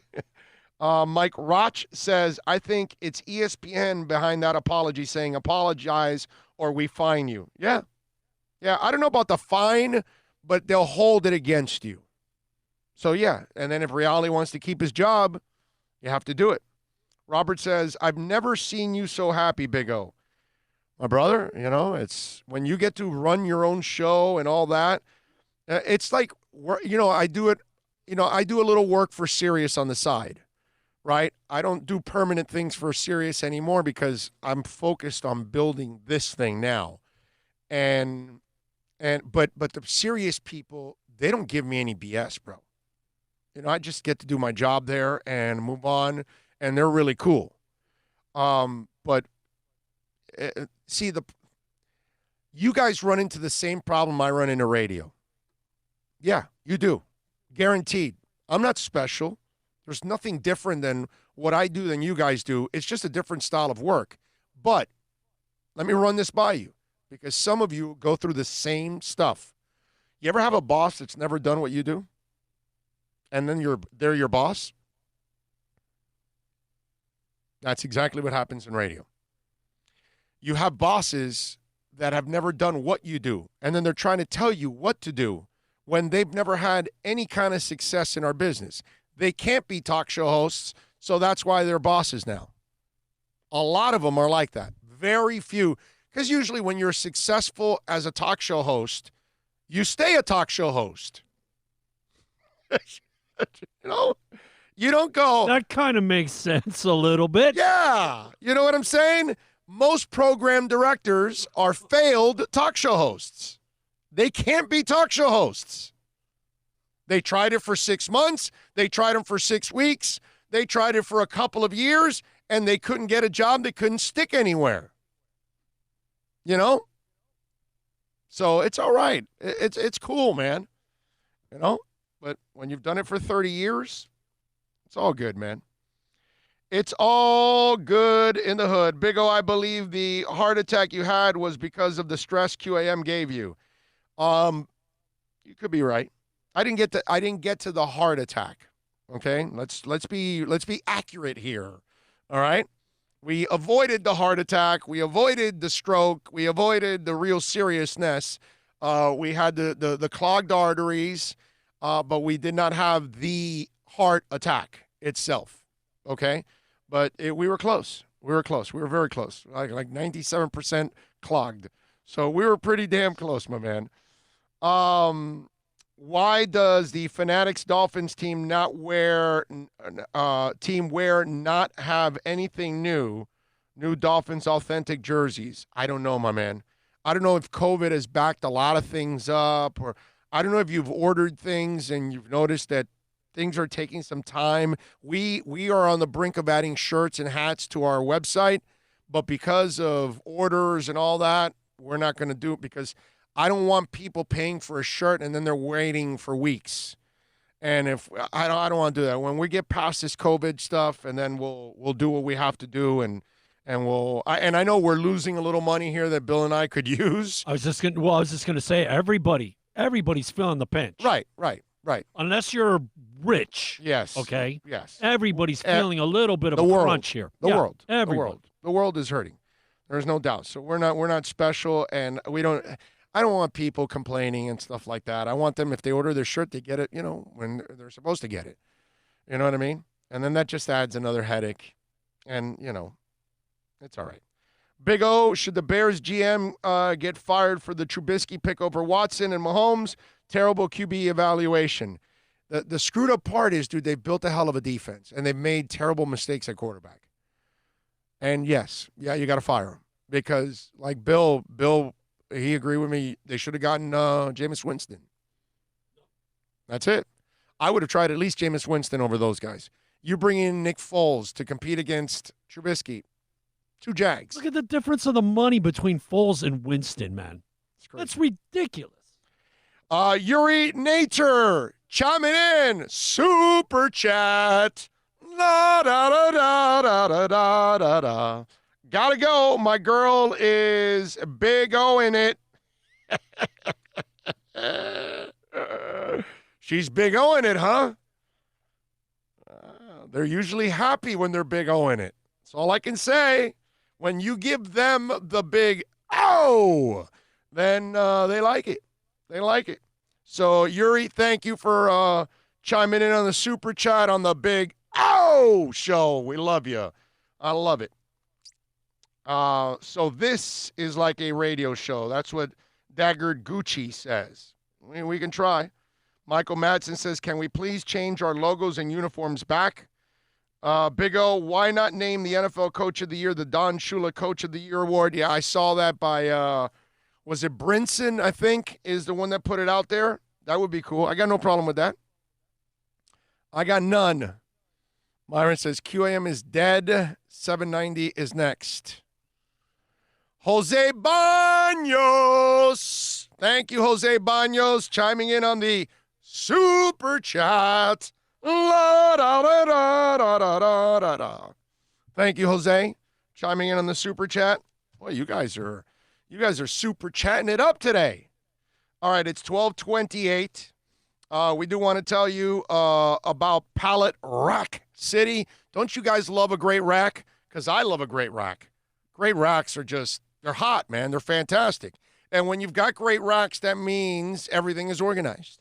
So that's why you want to call Pallet Rack City, because they're your one-stop shop for all of your warehouse needs. They sell used forklifts and dock equipment. They specialize in knockdowns and installations of your warehouse equipment. So call them, 305-887-9212. Please call Eddie Pereira, my buddy. He will take care of you. 305-887-9212 for Pallet Rack City. When we come back, we're going to talk to another Dolphins great, Bob Baumhauer. He joins us next. It's a buyer's market at Toyota of Hollywood. Over 1,500 Toyotas on the ground, and truckloads just keep on coming. Now pay up to 50% less. 2020 Camry, not $29,000, $17,775. 2020 Corolla, not $22,000, $13,775. Buy a new 2020 Toyota with 0 down and 0% financing, or we'll make your payments till 2021 at Toyota of Hollywood, the #1 volume Toyota dealer on 441 between Hollywood Boulevard and Sheridan Street. Are you tired of watching the same old travel videos on the internet? Well, then check out MikeNoGoZones.com, a travel documentary that's breaking barriers. I go to the places that the media tells you to fear, where no one else dares to go. Baltimore, Opelika, South Side of Chicago, and more. Go to MikeNoGoZones.com. No one expects to get into a crash, but I expect you to go to accidentlawfirm.com if you do. Make sure when hiring a driver, you go through a rideshare app so that you can be covered by the insurance, which can be up to $1 million whether you're a passenger or a driver. In other words, don't try to save a few bucks by paying cash instead of going through the app. I'm attorney Bobby Nunez from Nunez Law in Miami, and we're here to help you through the process. Go to accidentlawfirm.com for a free consultation from me, Bobby Nunez. That's accidentlawfirm.com. America's safest and best-selling compact luxury SUV is at Acura of Pembroke Pines, and this is how we do it. RDX, $339 a month at Acura of Pembroke Pines, the #1 volume Acura dealer.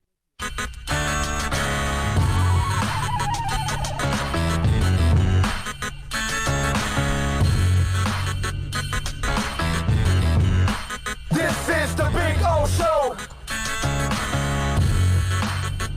This is the Big O Show. This is the Big O Show.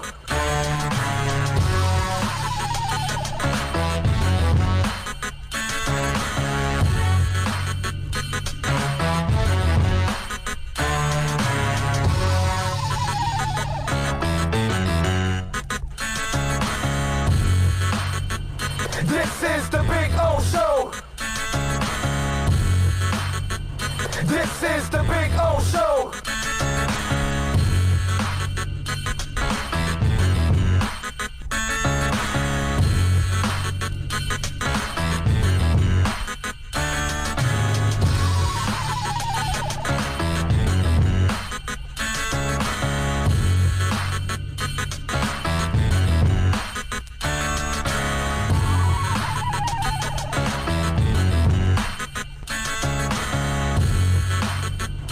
This is the Big O Show. This is the Big O Show. This is the Big O Show. This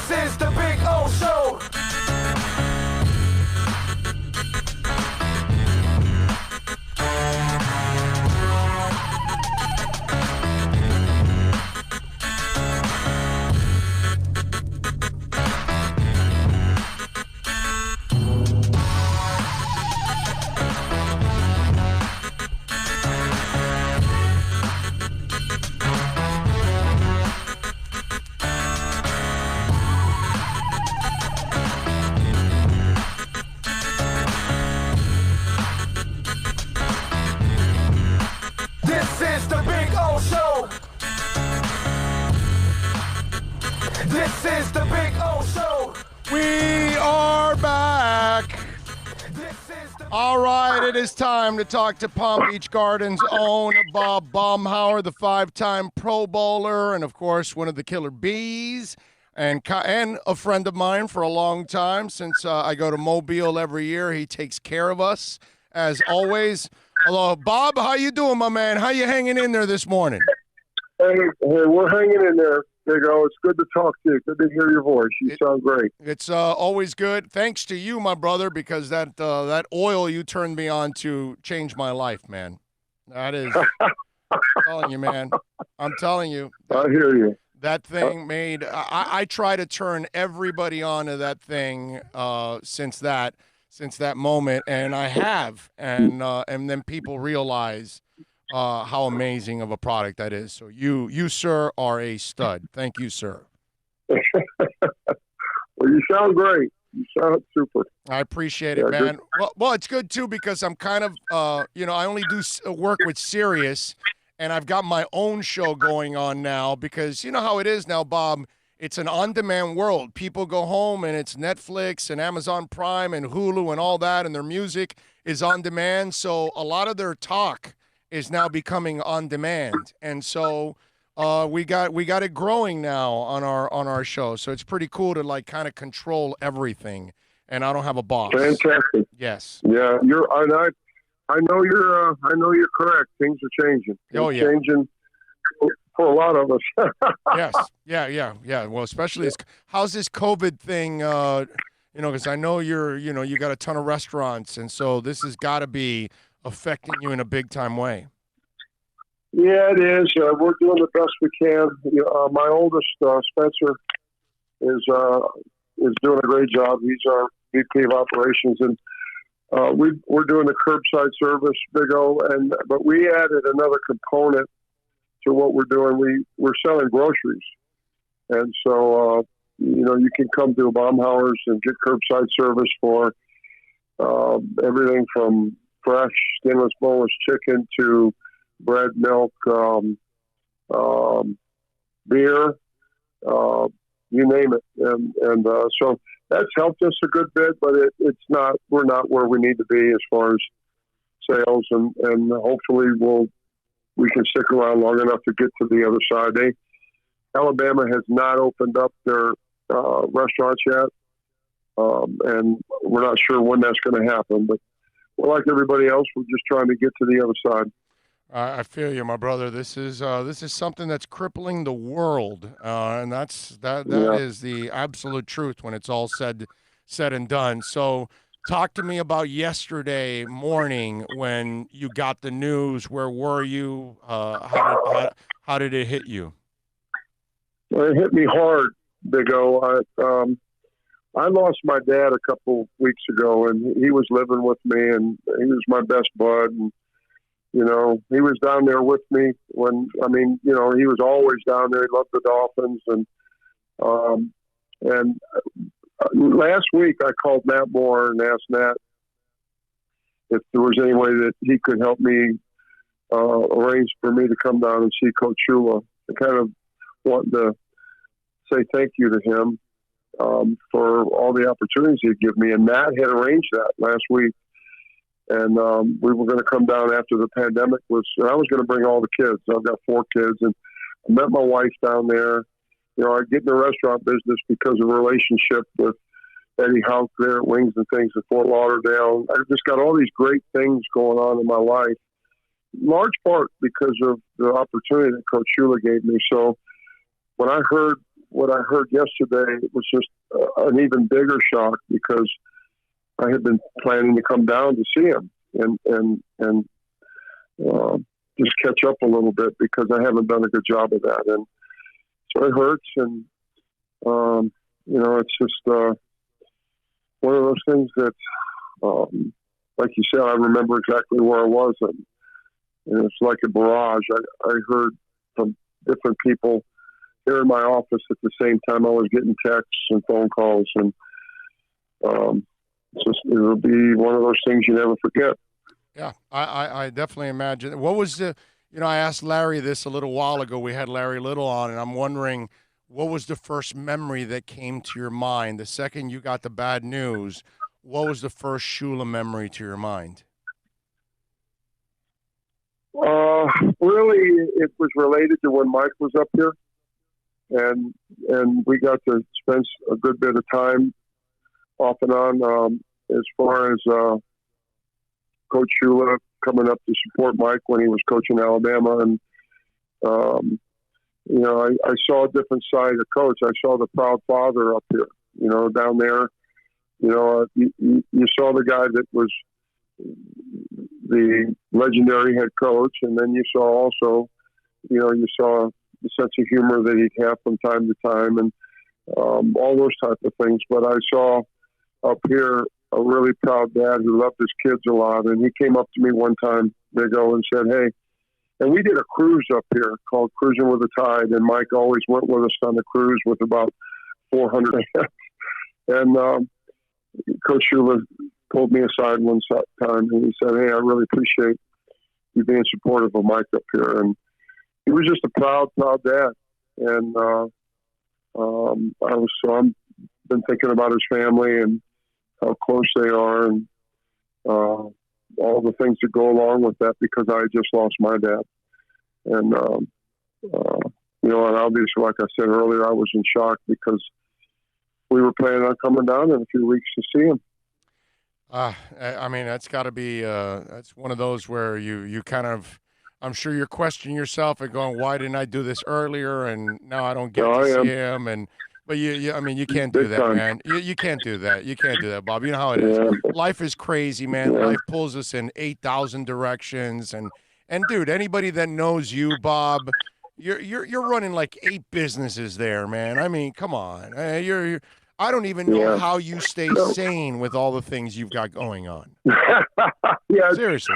It's tough sometimes. But I got to tell you, I talked to AJ earlier, and we were talking about Coach, and he was such a positive influence on anybody that wanted to be better, anybody that wanted to be part of something that was special. Coach Shula gave you the opportunity and supported you in that opportunity. And so it's just tough. With the experiences that I've had through my life, whether it was, I got to meet Coach Shula, Big O, at the Senior Bowl. He coached the Senior Bowl my senior year in college, and actually AJ and myself together. And then I believe it was because of the Senior Bowl and getting to know Coach Shula and Coach Gary and the coaches there that AJ and I were their first 2 draft picks in 1977. So, whether it was that experience where he gave us the opportunity from what he saw at the Senior Bowl, or whether it's the opportunity, I'd never played nose guard before I went to Miami, and Coach Gary and Coach Shula and Arsbarger talked me into playing nose guard from the nose tackle from the right perspective, from a perspective that you want to be good at it, because I did not want to play that position. And I started every single game of my career with the Dolphins at the nose, which doesn't happen a lot of times. And Coach Shula, and they put me in that position. I don't think I would have had the career that I did if I did play defensive end or another position. So there's a lot of reasons for somebody like me to be appreciative of everything that Coach Shula gave me an opportunity to experience. We're talking with the great Bob Baumhauer here on the program. And Bob, walk me through, how did Shula balance intimidation and motivation? Because it's 2 different things. You're trying to achieve the same thing, but sometimes they're 2 different roads. So how did he balance that?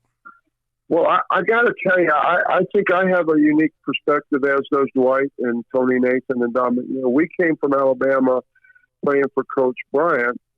And when you talk about intimidation, the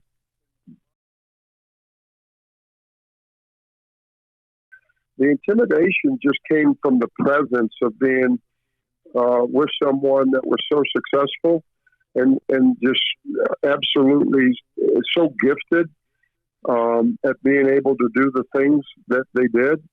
And you just wanted to be a part of it. And I just wanted to be able to be somebody on that team that Coach Shula felt was a positive part of,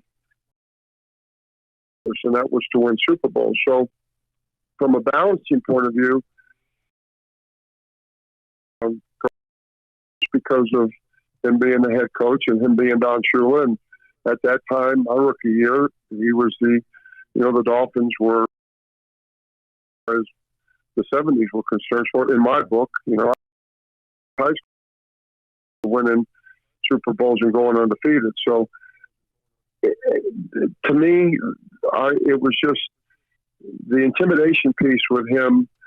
I don't know that I was intimidated as much as I just really, really wanted to be able to meet nations because of, the guy was the best. And so, he was tough, no doubt. You didn't be on that sideline if things didn't go well. But we knew he cared about us, Big O. We knew that he was driven to a place that most people never get to go to, and he accomplished that. And so I think it depends on the way you look at things. I look at all of that, and he was tough, demanded a lot of. But I look at that as all a positive, and I just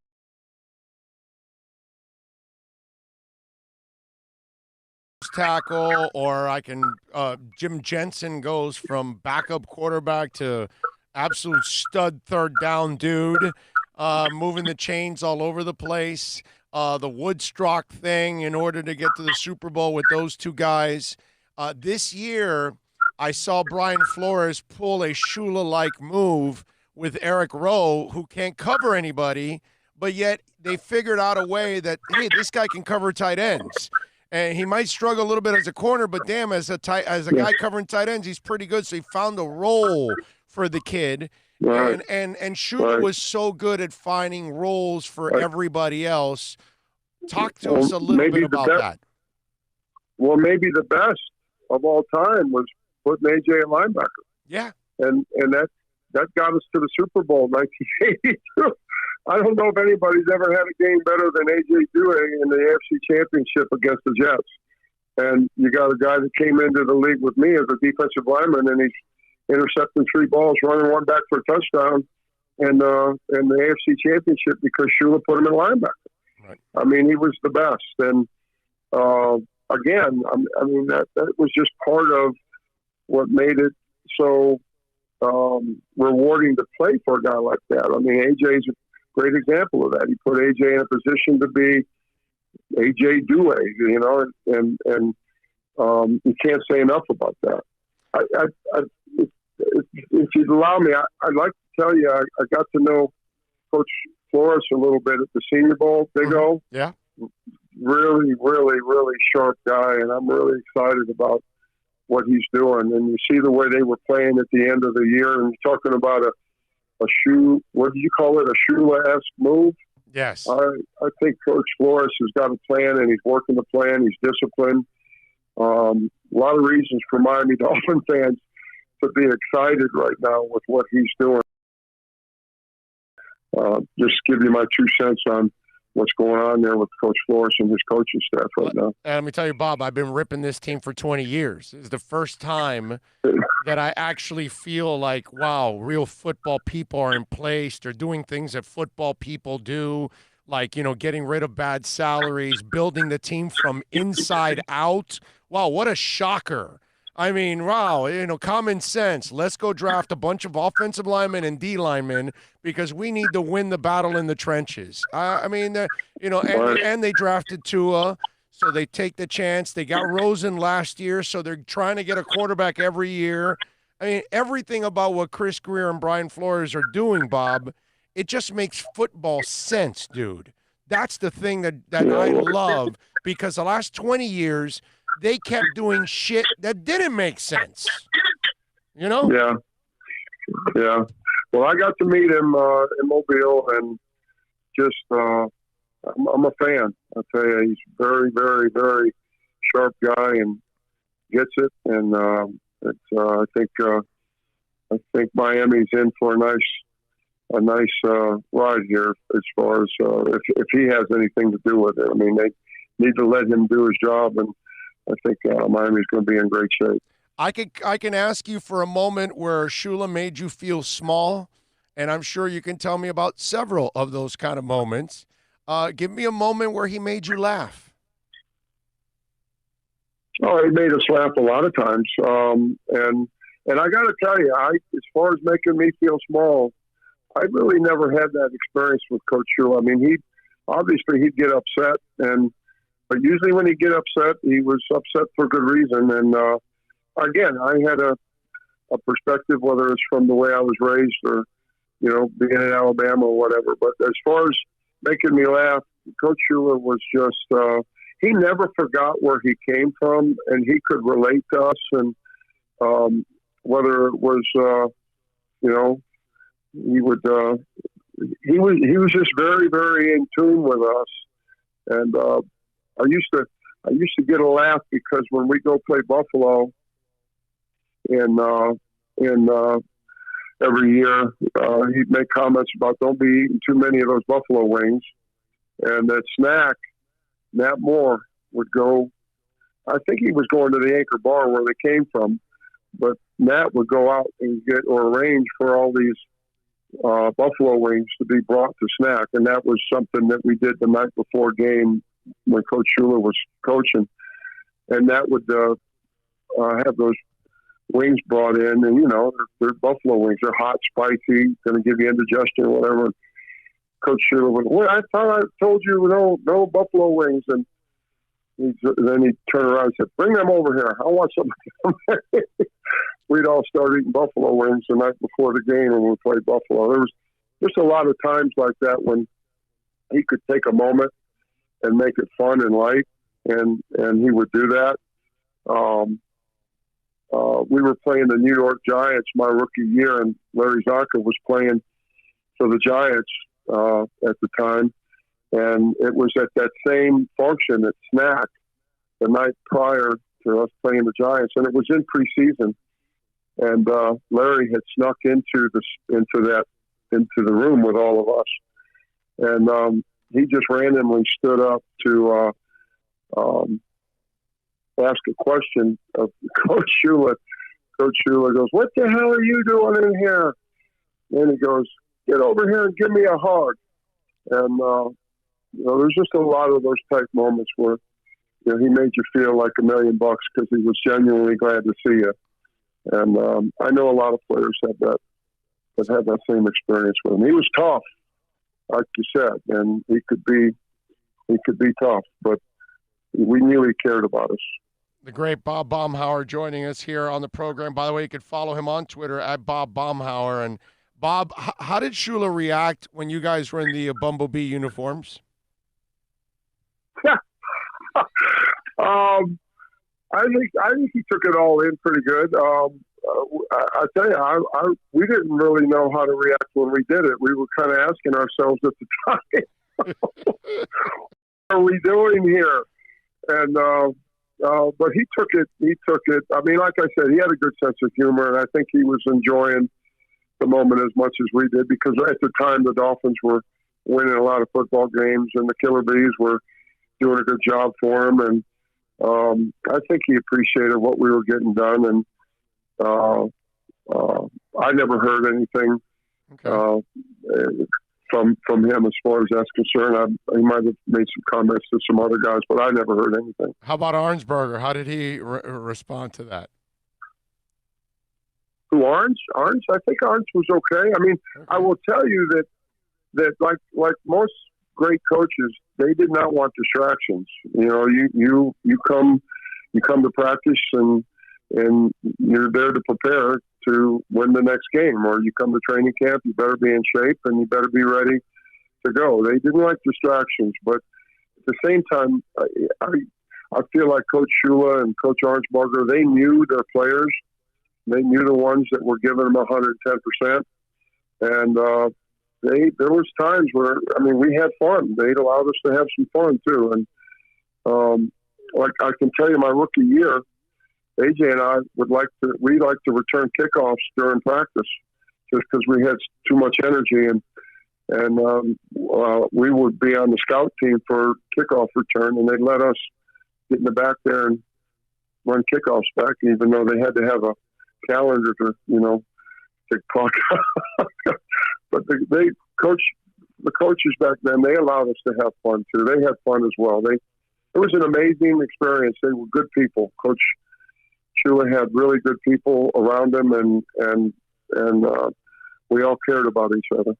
Well, the way you feel about Flores, and so do I, and Greer and what they're doing, that's the one thing I was talking about with the audience yesterday that I wish Shoes could have hung on a little bit more, just so he can see the turnaround, because sadly, they've kind of destroyed everything he built for 30 years in this place.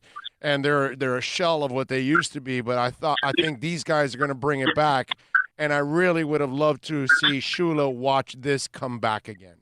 Would have been nice. No, he would have enjoyed it. And I don't know who's making the calls down there. You know, I'm up here just doing my head fry cook thing, but I'll tell you what, Coach Flores, he's the real deal, and I think he's going to do a great job. Met a lot of his coaches. They were super. They came up to Dolphins, Big O, for dinner.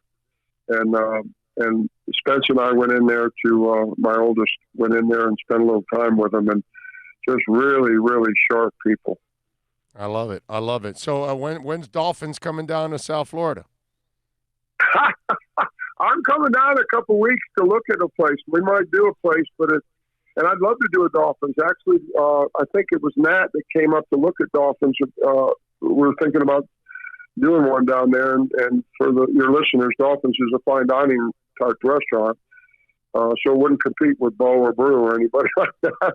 But we're coming down to look at a little place in Fort Lauderdale that would be kind of slightly different. But we might have a restaurant down there in the not too distant future, Big O. Yeah, well, you know that I'll be here and I'll be ready to support it, my friend, as I always do, and I always appreciate you taking some time to talk to us and talk a little Dolphins. Well, go ahead. What were you going to say? Thank you. Just thank you for letting me, remember Coach Shula. I mean, there's not enough I can say to let folks know how much the opportunity to play for him and to work with him and, all of the different relationships, AJ and Doug Better, all the buddies that we have now and all the relationships that we have. I mean, it just comes from him giving me an opportunity to come down there and play. And I just can't say enough about how much that means to me. Well, it means a lot to all of us that are listening, that love the Dolphins, and the fact that you took the time during this difficult, time of losing Coach Shula to come on and talk about him. We definitely appreciate it, my friend. And I always appreciate your friendship, and look forward to seeing you. Give me a ring when you're down here, okay? Yes, sir. Okay, Big O. You be good. Be safe. Be well. You got it, baby. You be good. Thank you, Bob. Bye-bye. You got it. There you go. The great Bob Baumhauer, man. How about that? He is absolutely awesome, man. Good stuff by Bob. Appreciate him taking the time to join us. By the way, Super Chat. La da da da da da da da da. Myron Sanchez, thank you, sir. He says, here a Super Chat for the awesome interview. Oh, I'm a Niners fan. I know you are a Niners fan, sir. Robert Ildago, thank you, sir. Thank you, Roberto, for the Super Chat also. Thank you to all for chiming in, as always, and supporting us, watching, listening, Super Chat. Send us, of course, on the accidentlawfirm.com text line, 786-322-1105. You can send us a question, a text, a comment, a criticism, or whatever it is you want to do. Tomorrow we'll be at VSS West Pines in Pembroke Pines, 12397 Pembroke Road. We'll be out there starting at noon. We'll be broadcasting. We normally do noon over there. Normally we start at 11 a.m., but tomorrow we will start an hour later at noon. So remember that, okay? So we'll catch you tomorrow at noon at VSS West Pines. Visit them, 12397 Pembroke Road, VSSWestPines.com for all of your CBD needs, man. They've got them for you there. Call them and tell them that Big O sent you, 954-613-3367. They've got curbside pickup, so you can order by phone. Go to the website, VSSWestPines.com. From a water bong to papers to CBD products to anything else and everything else in between. It's like a Spencer's meets Barefoot Mailman, add CBD. That's what it is. It's a really cool little place. So check it out. Again, 954-613-3367. Tell them that Big O sent you, VSSWestPines.com. Andy Cohen is next. Andy Cohen, if you're a classic Dolphins fan, that means old like me, there was a publication called Dolphins Digest. You had to have it. You wanted it. Well, the man that was a writer and the editor for them, he now writes for Dolphins.com, but he covered Shula and produced that Dolphins Digest. We are talking to Andy Cohen next. It's a buyer's market at Toyota of Hollywood. Over 1,500 Toyotas on the ground, and truckloads just keep on coming. Now pay up to 50% less. 2020 Camry, not $29,000, $17,775. 2020 Corolla, not $22,000, $13,775. Buy a new 2020 Toyota with 0 down and 0% financing, or we'll make your payments till 2021 at Toyota of Hollywood, the #1 volume Toyota dealer on 441 between Hollywood Boulevard and Sheridan Street. Are you tired of watching the same old travel videos on the internet? Well, then check out MikeNoGoZones.com, a travel documentary that's breaking barriers. I go to the places that the media tells you to fear, where no one else dares to go. Baltimore, Opelika, South Side of Chicago, and more. Go to MikeNoGoZones.com. No one expects to get into a crash, but I expect you to go to accidentlawfirm.com if you do. Make sure when hiring a driver, you go through a rideshare app so that you can be covered by the insurance, which can be up to $1 million, whether you're a passenger or a driver. In other words, don't try to save a few bucks by paying cash instead of going through the app. I'm attorney Bobby Nunez from Nunez Law in Miami, and we're here to help you through the process. Go to accidentlawfirm.com for a free consultation from me, Bobby Nunez. That's accidentlawfirm.com. America's safest and best-selling compact luxury SUV is at Acura of Pembroke Pines, and this is how we do it. RDX, $339 a month at Acura of Pembroke Pines, the #1 volume Acura dealer.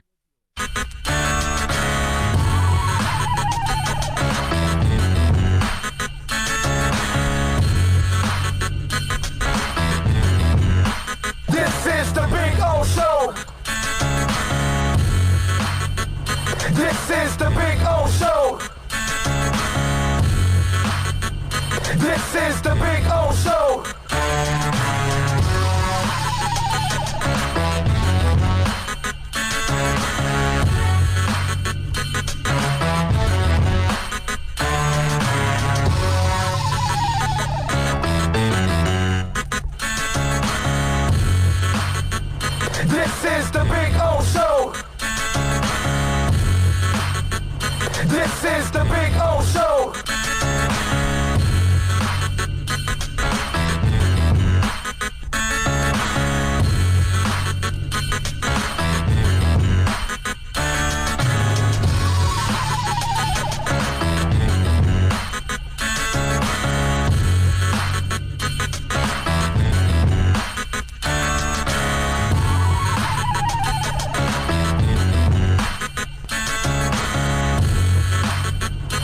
This is the Big O Show. This is the Big O Show. This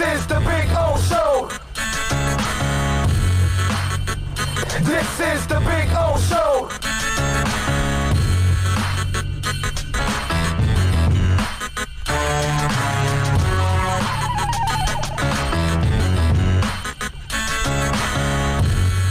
This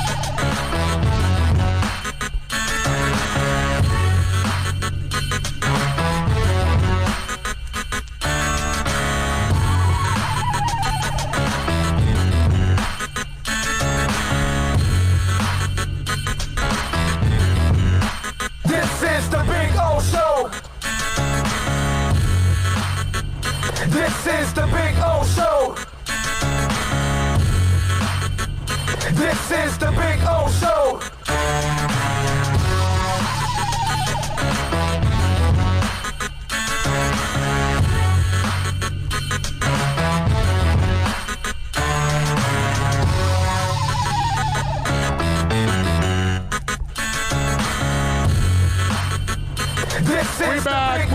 We back.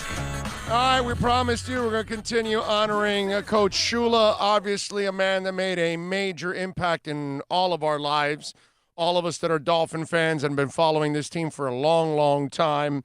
A gentleman that's been covering the Dolphins for a long, long time, dating back to the Shula days with the Dolphin Digest. You can now catch him writing for Dolphins.com. He is Andy Cohen. I have known him for a long, long time. You could follow him on Twitter at @ACohenFins. Andy, how are you doing, my friend? Good I'm afternoon. wonderful. I'm wonderful. It's been a long time, Orlando. I hope you're doing well, buddy. I am doing great, as good as I can, considering everything going on, and doing this new thing that has actually gone really, really well since we've become an on-demand society. This is the way of the world nowadays, on demand. So it's actually been a blessing in disguise for me to do this. But Good for you. So you tell me, Andy, what was the first thing that crossed your mind when you heard the news yesterday morning? It was disbelief initially, because if anybody is impenetrable in my eyes, somebody that you just don't see succumbing to what's next, it's Don Shula. And I know how much he has slowed down. I saw him this year, and he really was, a shadow of what he once was. But he was still Don Shula, and he still commanded the respect and the love that he always had. So my first reaction was disbelief. And then as the reality hit me, sadness engulfed me. There were so many emotions. Certainly sad, because I was honored to call him a friend. He made me a better journalist. He held me accountable. He tested me as a journalist. And then in the later years, we became friends. And I value that, and something I'll never take for granted. So it went from disbelief to sadness, to admiration and reminiscing about all the things that made him what he was. And I would imagine that for you, talk to me a little bit about how he held you accountable, because Andy, when I first started covering the Dolphins in the early 90s, which was the end, the last couple of years of Shula's run, I told the fans, I didn't ask a question for the first month. I just watched you and everybody else, Armando, whoever, asking questions. I just wanted to see how they approached the man and then how he handled everything. And in that month, I saw some, tension-filled moments with a couple of writers that may have pushed an envelope in a direction he didn't want to. So walk us through an example of how he made you better and how he tested you. Yeah, you had to earn his respect. It just didn't come. And if he didn't respect you, you may as well forget it. He'll just lambaste you. He'll just jump all over you. But if he respected you, and what I did in my case is I was the beat guy for the Fort Lauderdale Sun-Sentinel, and I used to bring him the newspaper every day because it wasn't easy to get to St. Thomas because it was in Miami. And I wanted to make sure that he, A, knew who I was, and B, read my stuff. So every day I would bring several copies of the Sun-Sentinel and give it to Ann, his secretary. And that was a way for him to at least understand what my work was about. But he tested me several times. He made me back up statements. He made me explain myself. And I think he respected the fact that I didn't back down, that I looked him in the eye, that I told him how I felt, that I showed him respect. But at the same time, I didn't try to be anything that I wasn't. And I think over time, I remember one day it was after a third practice of the day. And as you know, he had some 3 practice days. We're walking off the field, and he put his arm on my shoulder, and he said to me, "Good job, Andy." I wasn't sure what he was talking about, Orlando, but I almost felt that moment was a rite of passage for me. And as time evolved, I covered until his retirement from 1980 on, so we experienced a lot of things together, and we developed a friendship. We played tennis together. I wrote that in my column. He wouldn't let me lob because you play by Shula's rules or no rules at all. I got to know his family. It's something that I hold with great value, and I will always cherish in my mind. Did you ever feel guilty when you beat Shula in tennis? I didn't beat. He wouldn't let me beat him. He wouldn't let me lob. My game was lobbing, and he would come in the net all the time. And even 25 years ago, he could move okay, but he couldn't get to my lobs. And at one point, he just turned to me and says, "That's it. No more lobs." And I said, "Oh, okay." And that point, and after that, it was an equalizer. He found the equalizer. So what could I do? Oh, the coach. But we didn't right? play very much. I think we played 1 or 2 times. He was the coach, even on the tennis court, finding Of course. the strength and weakness. I gotta love that. Hey, I don't know if you remember his Miami Lakes media golf outings. Yes. Right before training camp would begin every year, but he would always fix his team. He would always win. Yeah. I mean, Ray Floyd would somehow show up and be on his team. He just didn't like to lose whatever he was doing. Oh, that is fantastic. So, walk us through covering Shula in those days. Okay, when you've got to cover him after a loss and after a win, walk us through the difference there for you and how you had to handle it. He was remarkably consistent. Yes, I have never seen him more upset than he was after the snowplow game in the early '80s when that convict on the sideline drove the tractor, cleared a swath of grass to let John Smith kick a field goal that beat the Dolphins 3-0. And I've never seen him angrier. You know why? Because there was nothing more important to him than the integrity of the game. There was nothing more important to him than the NFL shield. And he saw both of those attacked that day.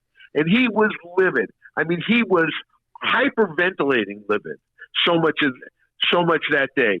But then you go back to the scene in 1985 when they beat the Chicago Bears. And to this day, that one game to me was the best coaching job I've ever seen Don Shula do. That one game, because he figured out how to beat a team that supposedly couldn't be beaten.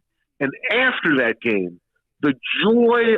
Usually, he would try to disguise, hold back some of the joy, maybe let it out more with his assistants, but not to the media. But the unbridled joy he had that night after beating the Bears, the sense of accomplishment, the proud father look of what Dan Marino did that night, was something I'll never forget. So, yeah, there were definitely two sides of Don Shula, but there was also a lot of consistency game in and game out as well. Yeah, I think that's what his players appreciated more than anything else, that he wasn't really going to overreact about one thing or another, but when he reacted on something, he was consistent about that. You were going to get the rise out of him, and you knew why you got a rise out of him. He wasn't trying to create any kind of drama or anything along those lines. But the next day, it's like it never happened. The next day was a new day. So he could rip a writer to shreds in a press conference for asking a question, and the next day it was like it never happened. Right. And we all respected him for that because he never really held a grudge. He never kept things last.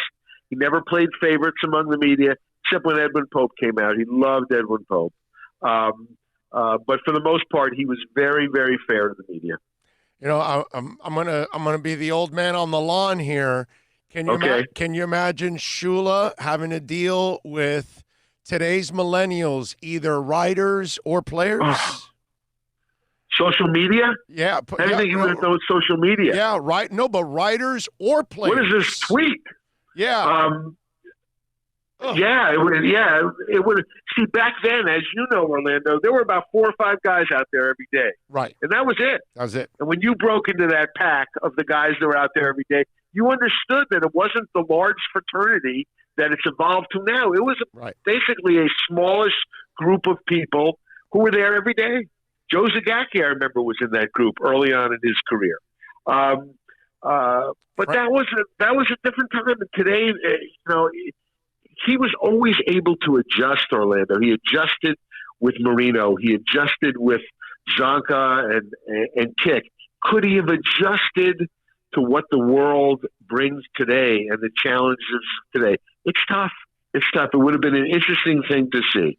Yeah, it would have been a challenge because it's just and as if you've dealt with millennials, I mean, you can't rip them and then put your hand on their shoulders an hour later. I mean, they're kind of still smarting from it. They might be smarting from it a year from now, whereas we kind of grew up in an era where your uncle, your grandfather, your father either gave you a whack or called you an idiot, and then 5 minutes later they were hugging you, and it was just like, and you understood that you were an idiot 5 minutes ago, but they still love you, so it's not a big deal. You just got to get over it, and you got over it. In today's world, I don't know if these players and these riders could get over some of these things that happen from one moment to another. I think, think about this.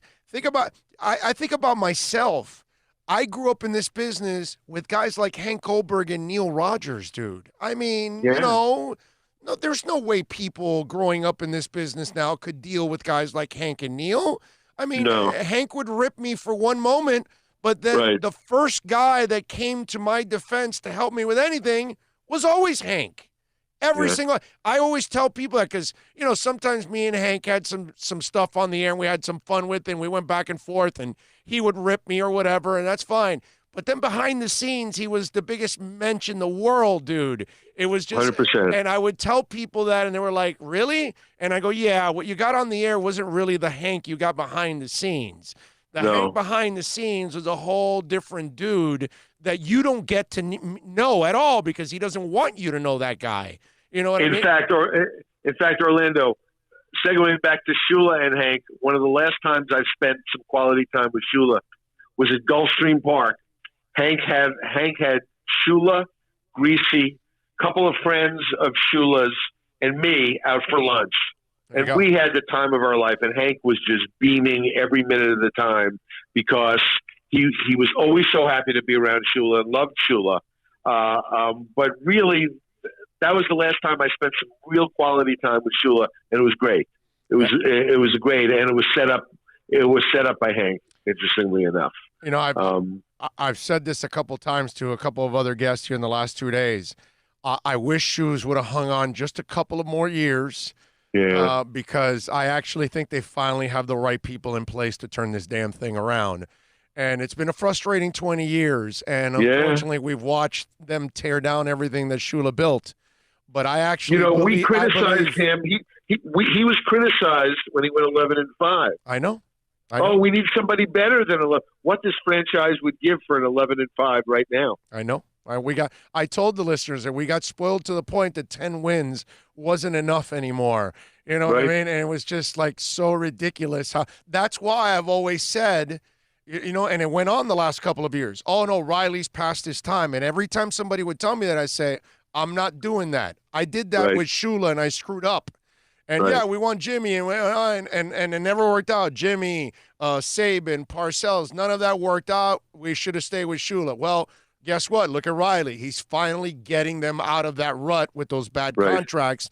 Now we see these young guys and Jimmy Butler, and you see it's kind of what we had to do with with Shula back in those days, and we didn't, and we screwed up. And I learned my lesson at that time, and that's why I have never been one of those guys that wants to ever get rid of Riley. I'm like, Riley will write his ticket. Whenever the heck he wants to walk out the door, I'm good. On his terms. Yes, I'm good, which is what we should have done with Shula. We should have let him walk out on his terms. But my point is, I think Greer and Flores get it. I think they're actually doing what football people really do in building a football team for once. And I actually I agree. It's just a shame we had to wait 20 years for this. But I agree.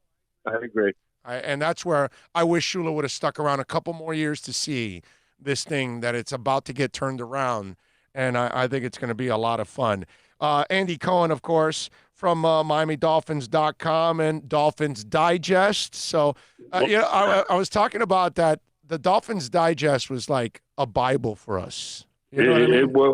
In the late 90s, we had 40,000 subscribers in 17 different countries. I'm sorry. Every state, 17 countries, 40,000 subscribers. That was before the Internet. Yeah. And when the Internet came along, it changed all the rules of publishing, as you know. I know. It was just one of those things, man. And it just, it was a staple for us as Dolph fans. You know what I mean? Kind of like it was buying the Miami News and the Miami Herald back in when I was a kid. You know what I mean? I mean, that was just the thing that you had to do. When you think about your favorite Shula moment as a reporter, what is it? Late July 1983, I'm standing. The media was allowed on the practice field back then. I'm standing 10 feet from Shula when number 13 comes on the practice field for the first time, and I'm standing there, and we see Marino pass after pass, just zipping the ball, unlike any quarterback any of us had seen in person before. And I will never forget the expression on Shula's face. It was like a father who had discovered his long-lost son. He had a grin on his face, Orlando, and just shaking his head back and forth, because at that moment, I believe he knew what Marino was going to be. And really, that's the expression on his face that will always be frozen in time in my mind. Yeah, there's no doubt, because the second we saw him come off the bench in Oakland against Oakland, it was over from there on out, and that guy left a lasting impression. And for you covered the early '80s, the adjustment he went from Greasy to Woodstock to then Marino. That in itself, to win with all kinds of different quarterbacks and different offenses. I mean, that really, I think, while the early 70s are going to be the ultimate stamp of why he was great because of the championships and the perfect season, some of his best coaching was during that entire stretch, from coaching the Scabs to adjusting in that season, those multiple quarterbacks from. Oh, 1982 Orlando is a great example of that, because he had Strock and Woodley. He did something undefinable. I mean, he didn't go with a running game or a passing game. He made do with what he had by having a two-headed quarterback. That was an incredible coaching job that year. Yeah, no, and I remember even the replacement players were like the least penalized team out of that group and all of that. Correct. I mean, it was just one of those things that he made you marvel as a fan that whoever and that's why Bum Phillips used that famous line. 100%. I was just thinking about that, Orlando. You're 100% right. It's just one of those things that as a fan, it just reminded you all the time on how great this man was, because he understood what he had, and he didn't force the square peg into the round hole, ever. No doubt about it. I'll never forget Dan Marino's first game he ever started in the Orange Bowl. They lost to the Buffalo Bills. Joe Ferguson had a great game to the Bills in overtime. They lost 34-31. And in the Fort Lauderdale Sun-Sentinel, the next day, my lead sentence was, the Dolphins lost the game and Don Shula was smiling because he knew what he had in Marino. Because Marino threw for 360 yards and 4 touchdowns. And the bigger picture, for one rare day that day, the bigger picture was more important than the individual picture of that game. And the bigger picture was that he found the quarterback. Yeah, and who knows? Do you think we found another one finally? Boy, it's early to tell, but this is the first time that someone's coming with a pedigree like Marino, since Marino, actually. Yeah. And he has a chance to be special. He's got it, Orlando. Yes, He's got it. And if he can just stay healthy, he's got a chance to be a special player for a long time. Isn't that funny? Because we're not. It's not a guy that needs to learn how to play the game. It's not a guy that needs to learn how to throw a touch pass. He knows all that.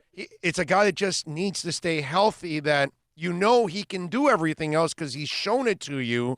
And we've had issues with all kinds of guys with accuracy and ball placement.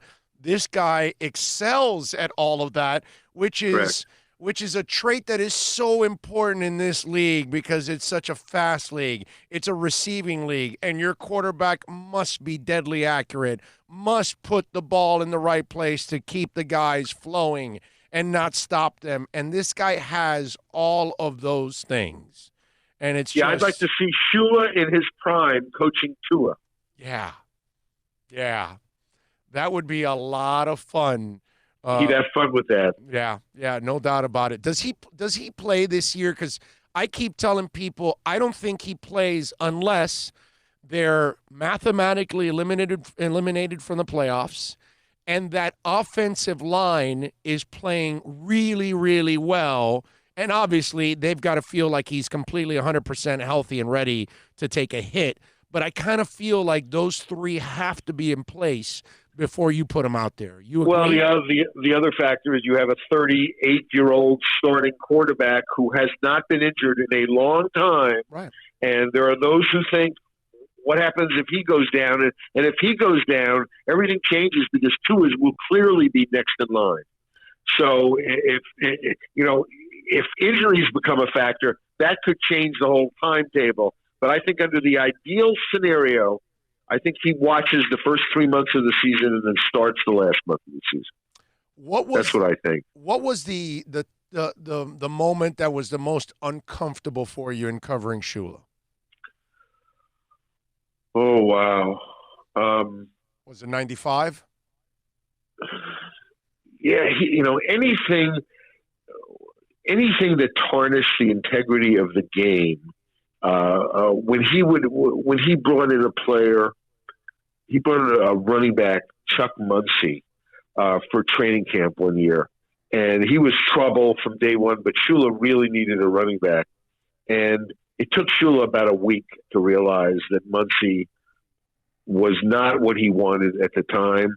And he was really, really mad at that point because he had difficulty understanding how a player with talent couldn't just give everything he had and devote his body, soul, and mind to it. And when he found players who didn't, it really, really disgusted him.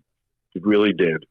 And there were drug issues with Muncie. I remember that. And he was here for a while, not a long while, but it really, really angered Shula because of the integrity of the game and how high and how important that was to him. The Oglesby situation when he said he got either kidnapped or taken by Martians or whatever. He laughed about that a lot too, in retrospect. But he breaking rules. He just abhorred players that broke rules, especially his rules. He was an interesting diversion of a man because he went to mass every morning. He was deeply religious, and then he would come out and coach such a violent game and do it in a mannerism where he intimidated, he challenged, he threw so many things at the table for a player. The enormity of playing for Shula was certainly there, and those who got through it and excelled, love him so much today. Andy, before I let you go, we're going to have Tom Garfinkel on at 2:15, and I'm going to ask him about this. But your thoughts on this? We're not going to be able to give him a proper celebration at the stadium this year because of COVID. So I'm wondering, are we going to do it in parts? Because we won't be able to do it till maybe next off season or next year that we'll be able to pack the state like what we did for Marino. You know, we've got to do for Shula. The same thing we did for Marino, we've got to do for Shula, but we won't be able to do it this year. So how do we do it? Is it going to be in parts that maybe we do some kind of a TV-like celebration the first go-around, and then next off season or next year we all get together at the stadium to do a real Shula thing? Yeah, I thought about this shortly after I learned of his death. That what a shame that he will not be honored in the public light. If you left his funeral, they would never do this. But if you left the funeral open to the public, there'd be 40,000 people there. It'd be incredible. And I envisioned in a non-virus world them certainly having a celebration for Shula at the stadium, whether it was tied into a game, whether it was just for that, which I think would also draw very well.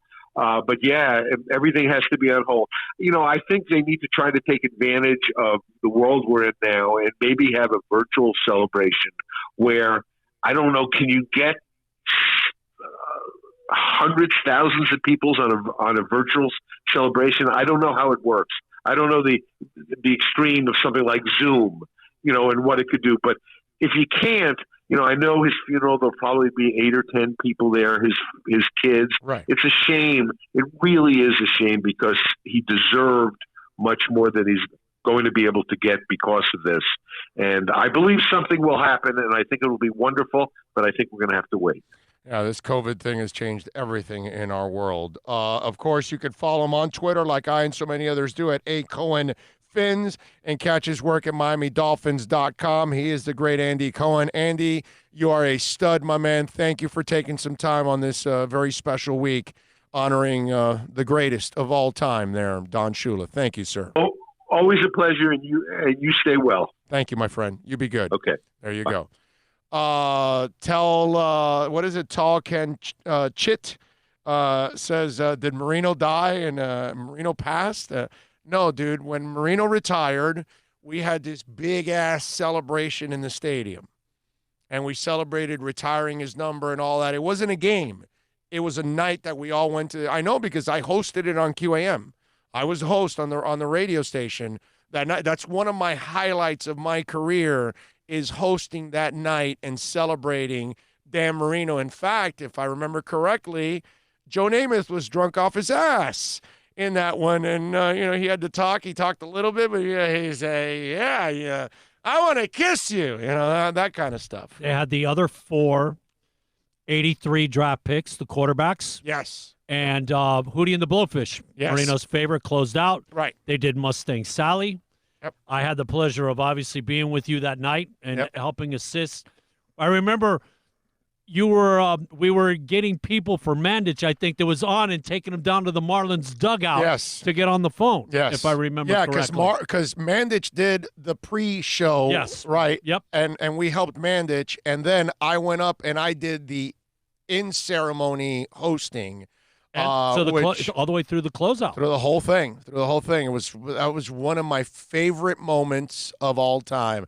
And for me, I was in cloud 9 because obviously Marino's my guy. That's my favorite Dolphin of all time.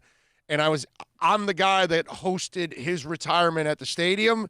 And I remember also I was at the Hall of Fame that week that he got inducted, and I was able to do my radio show then too. So that was, for me, I was on cloud freaking 9. So that celebration that we had for Marino, we got to have it for Shula, bro. We got to have something at the stadium for Shula where we're all jammed into that place, celebrating everything he brought to us, all the winning. It's a moment that we've all got to have together, man. We have to have that. They had the stage set up out in like left field, if you remember. Yeah. And it was really cool. I know. You know what? You know what was big for me? Obviously, us being up in the press box and changing from Mandich to you, right, for the broadcast, right, and getting a chance to talk to Mr. Mandich and to see that what a really nice guy he was. And I remember saying, so not his personality on radio, What are you talking about, Mandich, or are you talking about Jim Hank? Mandich? No, Jim Mandich. Mandich was awesome. Because of Mad Dog and all that, you know what I mean? Yeah. And just what a really nice guy. Amazing. Yeah. Like, you would not think that based on the Mad Dog persona per se, Yep. All right, we're going to take a break. Troy Stradford is next. He was the 87 Rookie of the Year for Don Shula in the AFC. Dougie Fresh says, great interview. Andy was slick bringing the paper to the coach Shula, information and self-promotion. And also that way the coach knows who you are, in those days, because there's no internet or anything like that. Let's see what else. Ray says they sang Doobie Brothers song at the end with Hootie and the Blowfish. I remember. There you go. So good stuff as always. Thank you all for chiming in as always, like you always do on the YouTube chat board. All right, let's talk to my buddy Troy Stradford. I've known Troy for over 20 years, worked with him, known him for a long time. I look forward to hearing his Shula stories next. America's safest and best-selling compact luxury SUV is at Acura of Pembroke Pines, and this is how we do it. RDX, $339 a month at Acura of Pembroke Pines, the #1 volume Acura dealer. No one expects to get into a crash, but I expect you to go to accidentlawfirm.com if you do. Make sure when hiring a driver, you go through a rideshare app so that you can be covered by the insurance, which can be up to $1 million whether you're a passenger or a driver. In other words, don't try to save a few bucks by paying cash instead of going through the app. I'm attorney Bobby Nunez from Nunez Law in Miami, and we're here to help you through the process. Go to accidentlawfirm.com for a free consultation from me, Bobby Nunez. That's accidentlawfirm.com. Are you tired of watching the same old travel videos on the internet? Well, then check out MikeNoGoZones.com, a travel documentary that's breaking barriers. I go to the places that the media tells you to fear, where no one else dares to go. Baltimore, Opelika, South Side of Chicago, and more. Go to MikeNoGoZones.com.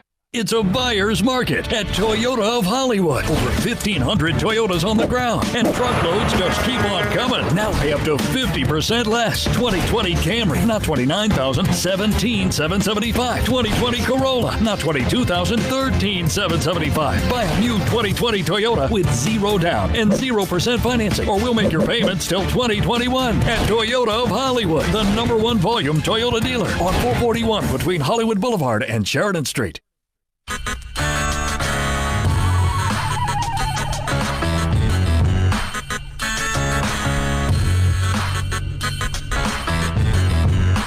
This is the Big O Show.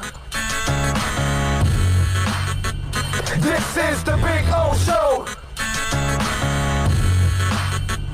This is the Big O Show.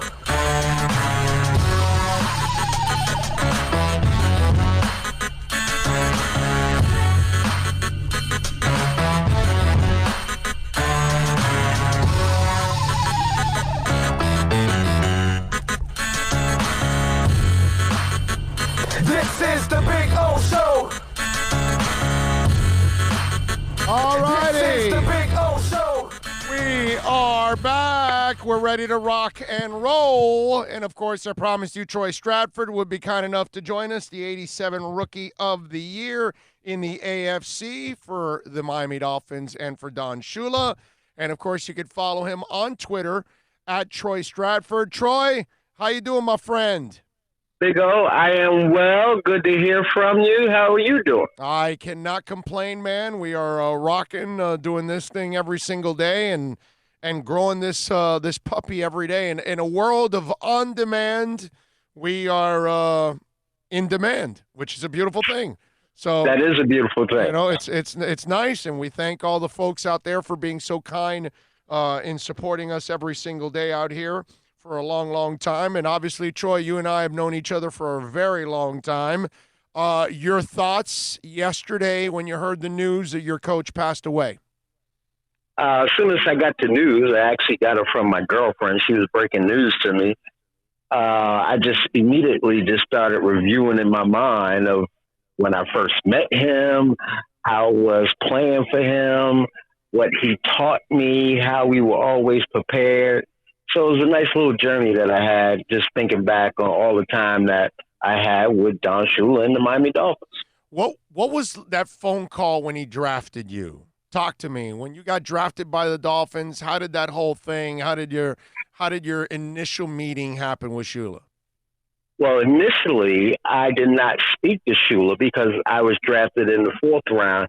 I guess he was long gone by then. He was doing something else, probably tending to the 1st and 2nd round draft picks that year.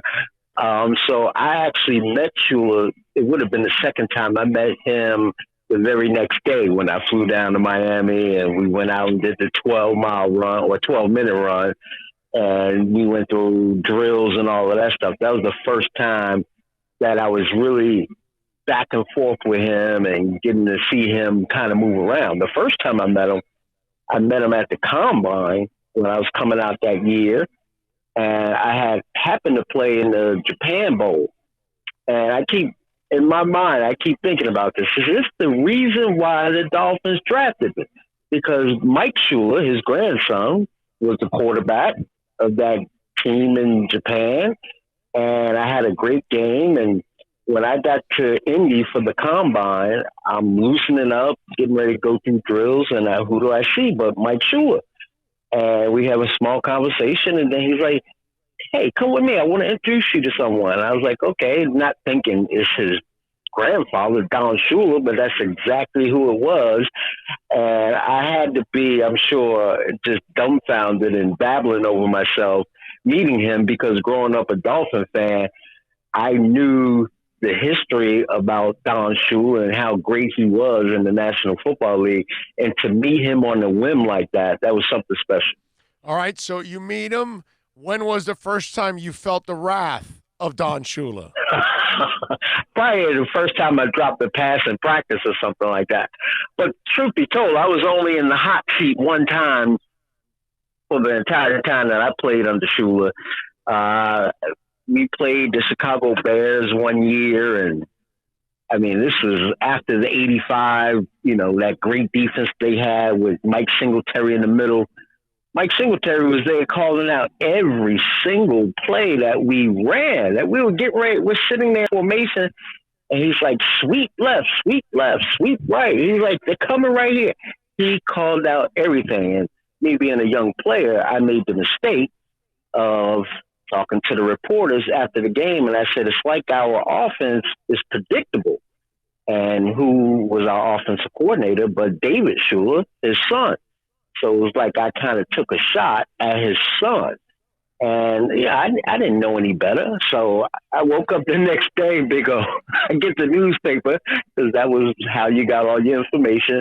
And I read the article, and I said, uh-oh. I said, I'm in trouble. I said, I better get over to training camp quickly before everyone else gets there, because I know Coach is going to want to talk to me. Sure enough, I'm one of the first few in the locker room, and Coach comes over to me, and he's like, Shula want to see you in the back. And I said, okay, here we go.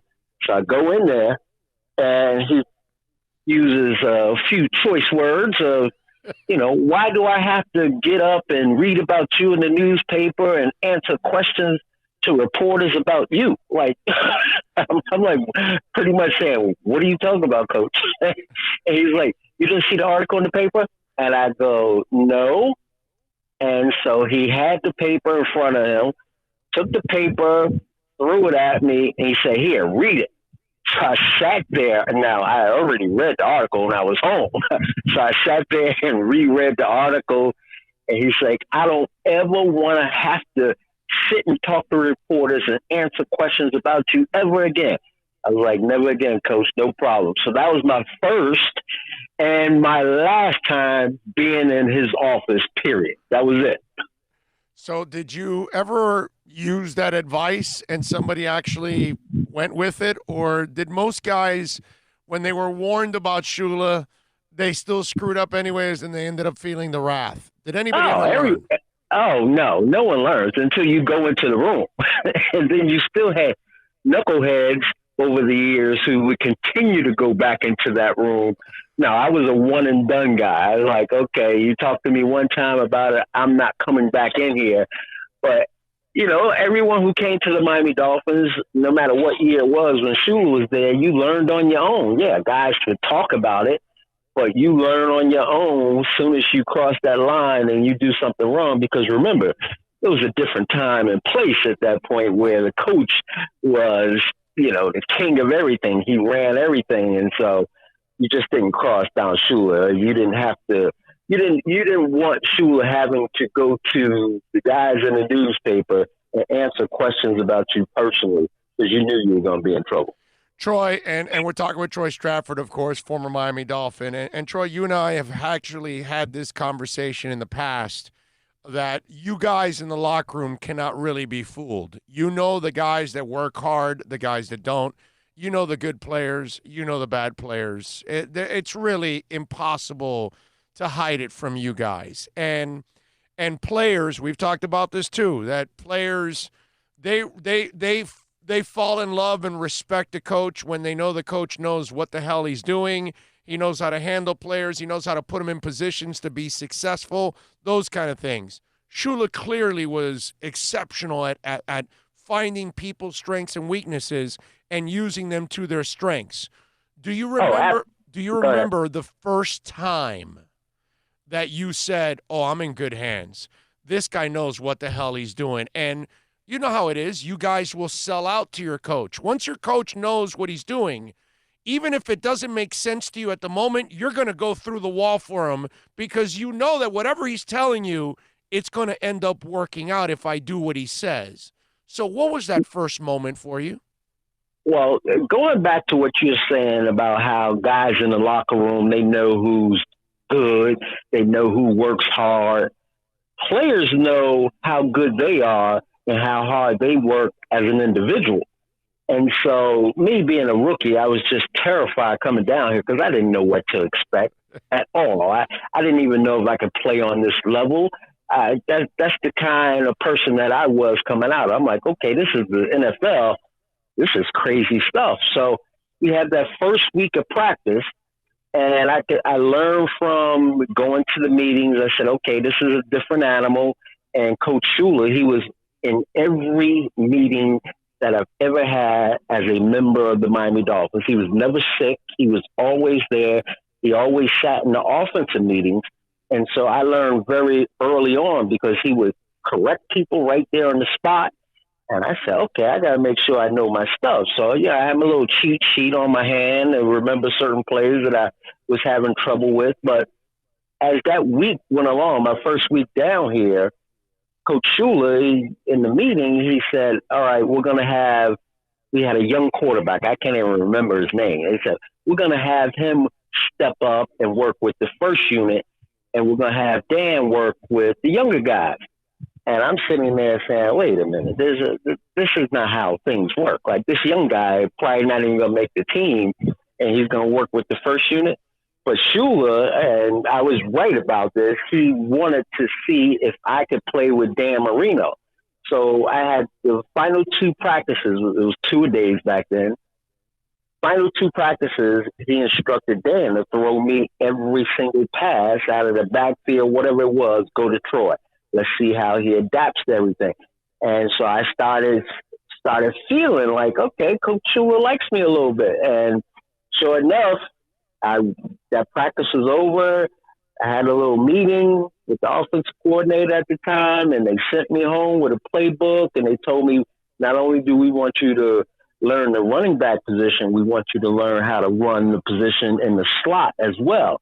And that was my intro to Don Shula, knowing that he actually took a liking to me. And then over the course of the career, I learned more about the type of player that Don Shula was drafting to be a part of his team. And the one thing that people always talk about his football teams is that they were all smart. They had good, high football IQs. His team was least penalized, and I know a lot of people want to say that was because he was on the rules committee, but no, he did not tolerate mistakes in practice or anything like that, so everybody was always on the same page, and it was just a good thing to be in his system.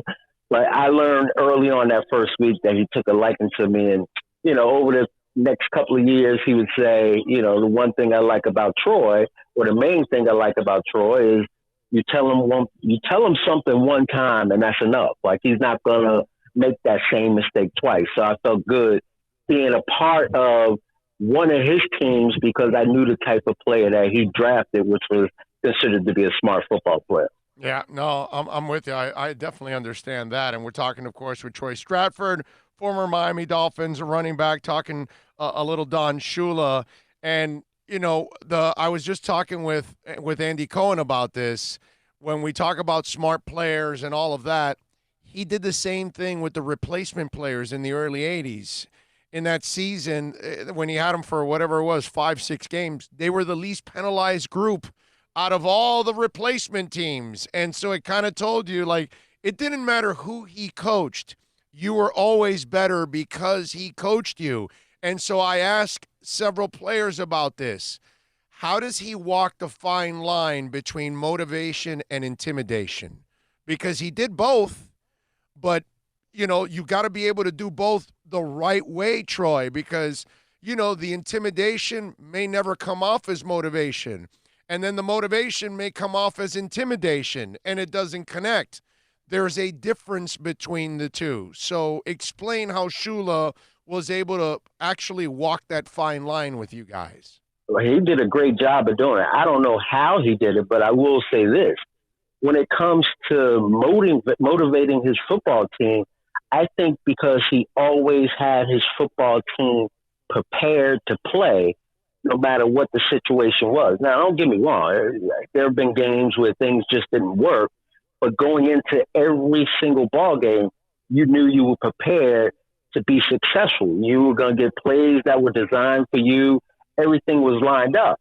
And then when it comes to the intimidating factor, the history was there, was that jaw, that was real. And Shula, when he walked around, you know, everyone sat up straight. Everyone put their feet on the floor.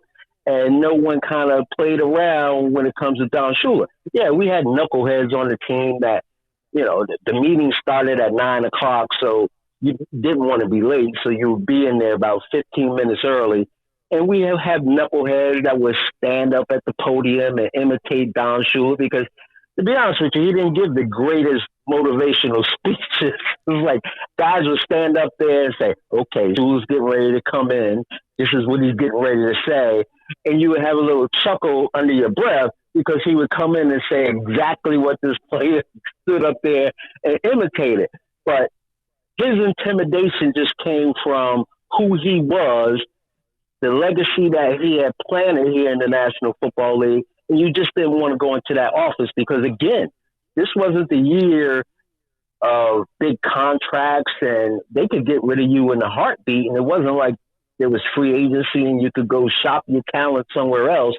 You were a part of the Miami Dolphins. They owned your rights, and if the Miami Dolphins didn't want you, pretty much you were done. So that was the intimidating factor, that he could get rid of you so fast. Yeah, and in those days, they didn't have the guarantees they have nowadays. Nowadays, players have a little bit more leverage because a lot more leverage.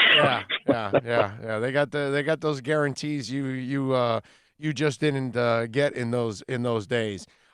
Troy, what's your funniest moment with Shula? Do you have one?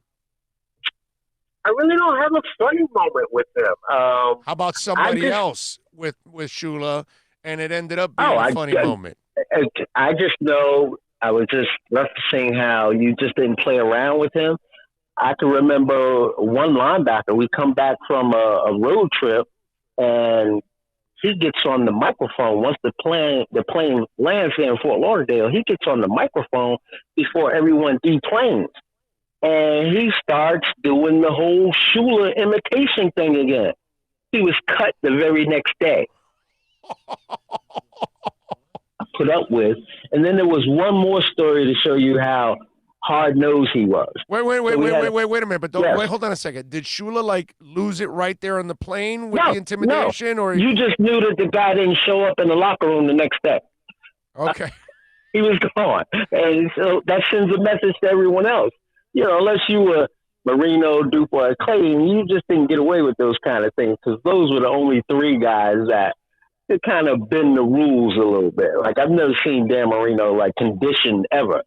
And I'm like, I have no idea how you make it through a football game. And I've never seen you run a gasser or a 12-minute run or anything like that, but somehow he did it. But the other thing that just showed how ruthless Shula was, we had a game in Pittsburgh. And so early in the morning, everyone's leaving. Everyone's on 95 North, going to Fort Lauderdale Airport, and there's a bad accident on 95. And so many guys, just got around it. I was one of those who just escaped being stuck in, just bumper-to-bumper traffic where it just was standstill. Well, we had, I think it was 3 players who got stuck in the traffic. They're on their phones and they're calling. Yes, we did have cell phones back then. They're calling and they let Stu Weinstein, head of security, and they let Shula know. And this is a charter plane. They could take off whenever it wants to take off, right? You could wait for these players. Right. And so Shula's like, no, we leave at 9 o'clock. He's like, so close the door. Let's go. They could pay their own way to get to Pittsburgh. And they had to do that. So he knew he had 3 players that were part of the rotation and everything, just got through this accident, and he's like, I'm leaving them anyway. And that's just the type of coach that he was. Wow. And in those days, how much did those people spend on those plane tickets? Because it lost you there, big up. It must have been a boatload of money they spent on short notice plane tickets. Oh, I have no idea how much it cost them, but it was comical at the meeting that night. They were like, "Oh man," because there was no connecting flight. They had to take 2 flights to get there, so it was a rough day for them. Wow, that is some tough stuff. Troy, man, I appreciate you taking some time to talk a little Shula, man. I know it's a rough one for all of us. I know he lived a full life at 90. That's for sure. I wish I can get to 90, but it still gets you by surprise because when you hear the news, it's almost like you expect him to last another 20 years. Absolutely. Because he's such a rock for like you just said, he was in every meeting, every single time, never sick, never out. And that's kind of the image you have of Shoes, that he's always going to be there and outlive all of us. You know what I mean? So it was just one of those things that caught us by surprise yesterday when we heard the news. I agree 100%, and it hit me harder than, not that I ever thought about that before, but when I found out, like, it hit me like a ton of bricks, and I was like, wow, like, I never even considered that, never thought of that. And, just in reflecting, everyone who has a liking to Shula or what you want to call it, they all have a story about Don Shula. When they met him, when they took a picture of him, it was that lasting on every person that he touched. And that's a rare thing in life. All right, one more thing before I let you go. What'd you think of the Tua pick / gamble, however you want to look at it? I love it. I love it. And I'm not going on the King for Tua thing. I just believe if he had not gotten hurt, I think he would have been 1 or 2 drafted when it comes to Burrow, because he had an outstanding season. Him at all. And I think at that point it would have come down to which organization does he fit in better. But I like the fact that Fitzpatrick is still here. So if the young man is fully not healed, you could take your time with him and you could bring him along at his pace. And I think that what Flores and Greer are building here is absolutely going to be special. And once you slide him in there, if he lives up to the billing, that he's that lefty Drew Brees that's out there, the Miami Dolphins will be in good hands moving forward. I agree with you 100%. And all we need is for the young man to get a couple breaks here and stay healthy. And I think everything else works out, because you don't have to teach him how to play the position. That's the difference. All he has to do is stay healthy and adjust to, of course, game speed at this level and decision-making, which is the adjustment every player has to make at every position, because the hole closes a lot faster in the NFL than it does in college, doesn't it, Troy? So you better get to that hole real quickly, right? So, otherwise it won't be there. Yeah, the adjustment is there for every player, and he can make that adjustment. But it's not about teaching him pocket presence or deep ball or touch passes or learn how to read and all. No, this kid has it all. He has it. He has it. That's the way you got to look at him. And by the way, there is no argument. He would have been number 1 overall without no hip injury. And you know what? I'm going to agree with you on that, too. His resume is longer.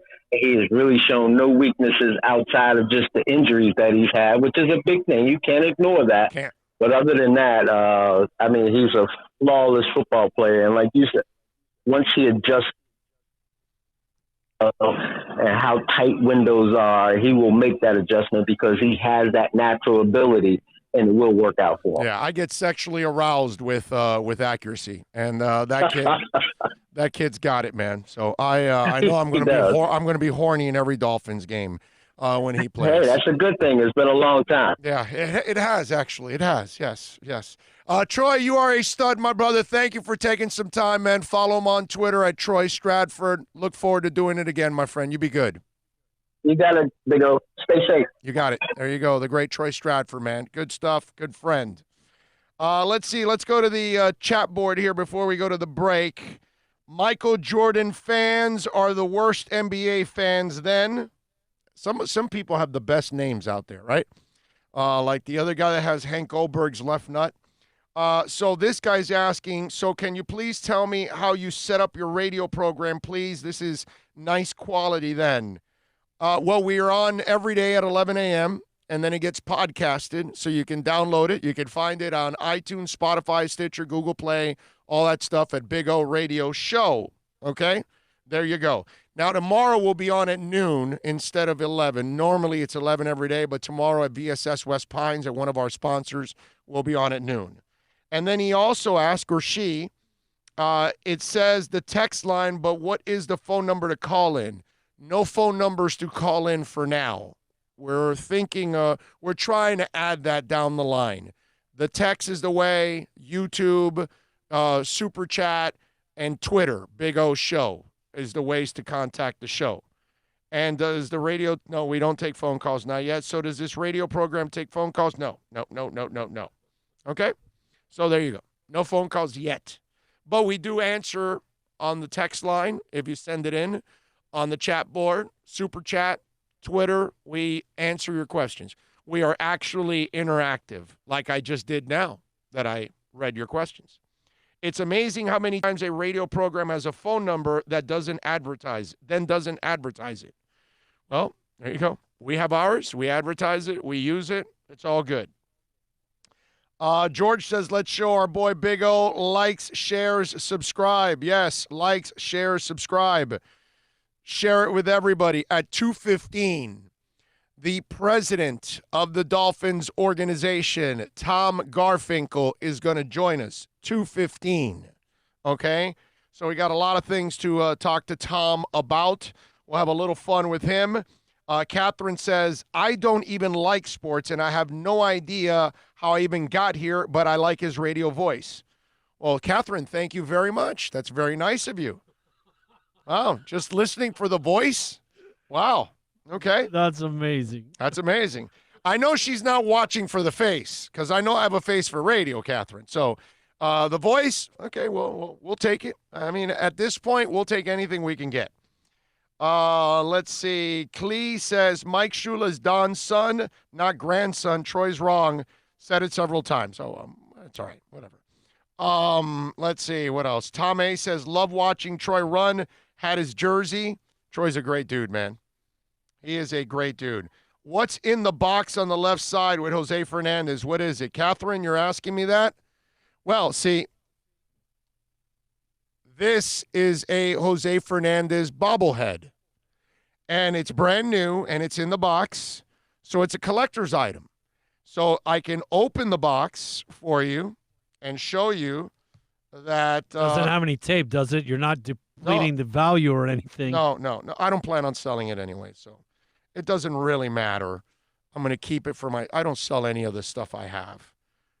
I'm a fan, bro. I'm going to keep it as a memory. See, can I make a suggestion? Yes. Opening day at the Marlins, the limited edition pin set. Opening day, I bought two. One to buy and hold for me, and the other one was to sell when it's worth. There you go. There you go. So there's the Jose Fernandez. You see? Brand new, man. You actually made me take it out for the first time. I've never taken it out. Or the statue. That's what she said. Anyway, so yeah, there you go. That's my brand new Jose Fernandez bobblehead that I took out for the first time for Catherine, who's tuning in. For the first time, she had no idea how she ran into us, and now she's just watching us. We start at 12 tomorrow. And we start at noon tomorrow. Yeah, start at noon tomorrow, Catherine. Oh, gotta love it, man. That is fantastic. Let's see. What else do we have? What is the call-in number for the callers then? You not pay attention? Okay. Remember, Alexa B says, we love you. Good had tacos for lunch. Ooh. Well, Alexa, you're not sharing any tacos with us? It's Taco Tuesday, man. Yeah, that's what we're doing for dinner tonight. You know what? Taco Tuesday. That's a good idea. Maybe I'll go do some tacos today. Cinco de Mayo, man. Yeah. I was noticing online there's a bunch of places that have specials, drive-ups. They'll even give you a margarita kit. Although okay? Alexa's sharing maybe a little too much information. She says, lime is my go-to, though. Chipotle had me going to the emergency room. I ate at Lime once. It's pretty good. I like it. Josh says Ray Finkel is going to be on. Yes, we're going to have Ray Finkel on. Yes. Salsa Fiesta is good, too. I like Salsa Fiesta. They're not bad also. Kino Smith, Bimini loves Shula forever. Red Angry Cuban, Chipotle ass. I guess he's not a Chipotle fan. Super Boom Shack says Denim and Leather Tuesday. Okay. Oh, Saxon, Denim and Leather. I like it. Oh, I just picked up on it because I have the Saxon shirt, Denim and Leather. Okay. Very good, very good, very good. I don't think anybody else caught that because you got to be a Saxon fan to know the song Denim and Leather. You know what I mean? But nice. Nice. Pat in Nashville says Spider-Man looks pissed back there. Bad posture, too. Yeah. No, there's a reason.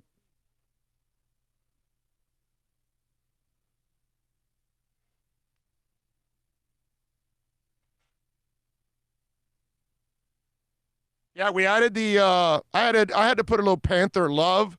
So I got a Panther flag, and you see I added the Inter banners also to give it a little bit more, a little more balance there and bring some stuff. Is Spider-Man better now? Because he's kind of, I had him slouched over the Eiffel Tower. He was hugging the Eiffel Tower. Yeah, and for those of you tuning in, just so you'll know, if you're wondering that Eiffel Tower, I bought that Eiffel Tower last year in Paris. I took the wife for the 25th wedding anniversary, and so I wanted a memory of Paris, and so I wanted to buy one, and I figured I'd put it in my studio. Had no idea this was the plan, by the way. I was going to do that.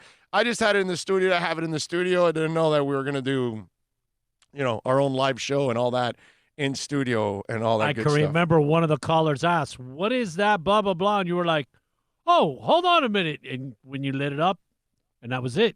That's it. Since then, it's had to be a lit-up fixture when we're in the studio. I bought that one, and I bought this one. This is actually one of my favorite pieces that I've ever bought on the road. The Arc de Triomphe. Don't drop that. No, it'll this go thing to the is hospital. pure steel, bro. I can kill somebody with this thing. Seriously, it weighs 10 pounds. I have to, if you notice how I'm holding it, because you can't hold it flimsy. It'll fall right out of your hand. But this thing is beautiful, man. Great work on it. Only cost me $30, $32. And considering what it's made out of, like if it was plastic and you paid $32, right? You know what I mean? That's real. Thing. This thing is real, bro. I mean, this is real, bro. This thing is. Didn't the wife put the thing up underneath because of the Yes. weight? It was going to scratch up the desk. I remember. My wife added the little fur crap on the bottom so it doesn't hurt the desk. Yeah, because that thing, if you drop it, man, your toe's screwed for 6 months. No, it's broken. Yeah, it's broken. You're going to have to tape it to the guy next door for 6 months probably. Yeah, you won't survive. You won't survive. So there you go. What do we have here? Andrea Luke says, glad I found you again, Big O. You always speak the truth about the Dolphins. I am a season ticket holder and so excited about the Dolphins. You should be, Andrea. Josh, there's a rumor out there that James Rodriguez might play for Inter. That would be good. Hi, Miss Jess. Hi, Miss. That would be awesome. I'll take it. You know, look, bro. I know I work for Inter, so I'm going to be a little biased on it. But Jorge Mas is the real deal. He's one of us. And he gets this town. So he knows he has to bring stars here. He knows it. We're going to have a great soccer team. I'm telling you. Myron says, I saw the video when you were having dinner with your wife and surprised her with the ring. Oh, nice job. Thank you, sir. Appreciate that. Yeah, I gave my wife a new wedding ring. We had dinner at the Eiffel Tower. And then I went to the bathroom, and I told the maitre d', hey, here's my camera, my phone. Can you film me coming up the stairs and walking to my table to give my wife the new wedding ring? And he goes, sure, no problem. And so then they filmed it, and the rest is history. And I surprised the crap out of her with a new ring, although I had to get that ring through 2 security checks at the Eiffel Tower with my wife in front of me. That is not an easy thing, I'm telling you. but we did it. Let's see. Can I have a shout out? My name is Dannon Lee from Northern Ireland. Dannon Lee, Northern Ireland. Yeah, baby. Thank you for tuning in. I will be, well, my geography's kind of screwed up. Is Belfast in Northern or Southern Ireland? As he asked the Irish guy, I'm not sure. I couldn't tell you. Well, I haven't had the opportunity to get there, but we will. Dannon Lee. We are. On the next U2 album, their next tour, whenever it is, when they go to Ireland and they go to Dublin, not Belfast, Dublin, I will be there. Wherever Dublin is, I'm not sure. See, I would lie to you. I know it's Northern Ireland. It's Southern Ireland. I have no idea. But I am going to go to Dublin the next time U2 is on tour and going to Dublin. That is on my bucket list. If I don't see U2 in Dublin before I die, it's an incomplete life. It's an incomplete life. So I must go to Dublin on the next U2 tour. Bank it. We did say we were going to actually see multiple shows. So yeah, there is the I'm not going. possibility. Well, maybe we'll go to Belfast. Exactly. Maybe. Exactly. Maybe. I would like us to do that, please. My Irishness. All right. So, Dannon Lee, now that you are part of the family, Dannon Lee, you're going to have to meet us out there and give us some pointers and stuff like that. All right? Let's see. What else do we have here? Super Boom Shack says Saxon or Helix. LOL. Yeah, I know you're not. You had to LOL that. Helix is nice, but comparing them or asking about Saxon, yeah. Tom A. So have enjoyed all this Shula talk. The tributes have rolled in from every direction. Shows the magnitude of the man. He is the man. That's why. Mike Dominguez says, Big O has there been any more talk about MLB or NBA coming back without fans? Oh, they're all coming back without fans, my man. Guaranteed. Unless we have massive testing, these leagues aren't going to allow people in because then they're going to get lawsuits. They don't want to be a part of lawsuits. Cities and municipalities that own these arenas and stadiums, they don't want to be part of lawsuits. So that's why California and New York, you're not going to see pro sports there this year. This is a really tricky situation. It's not a bridge that's really easy to cross that people talk about. So this is going to be a challenge. And the NBA is the only one that's come out full out and said, we're not doing anything until there's massive testing. They figured out they need 200,000 tests to run their league.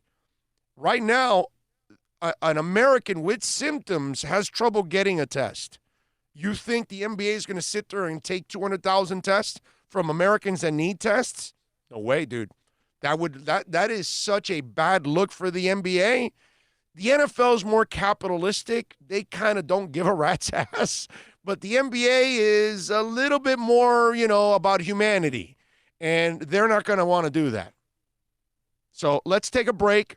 Tom Garfinkel, president of the Miami Dolphins, will join us next. It's a buyer's market at Toyota of Hollywood. Over 1,500 Toyotas on the ground, and truckloads just keep on coming. Now pay up to 50% less. 2020 Camry, not $29,000, $17,775. 2020 Corolla, not $22,000, $13,775. Buy a new 2020 Toyota with 0 down and 0% financing, or we'll make your payments till 2021 at Toyota of Hollywood, the #1 volume Toyota dealer on 441 between Hollywood Boulevard and Sheridan Street. Are you tired of watching the same old travel videos on the internet? Well, then check out MikeNoGoZones.com, a travel documentary that's breaking barriers. I go to the places that the media tells you to fear, where no one else dares to go. Baltimore, Opelika, South Side of Chicago, and more. Go to MikeNoGoZones.com.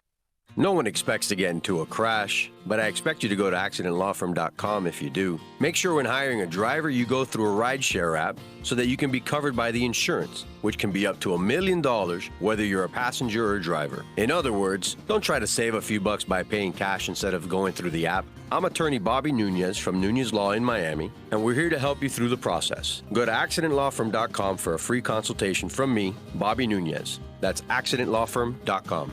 America's safest and best-selling compact luxury SUV is at Acura of Pembroke Pines, and this is how we do it. RDX, $339 a month at Acura of Pembroke Pines, the #1 volume Acura dealer.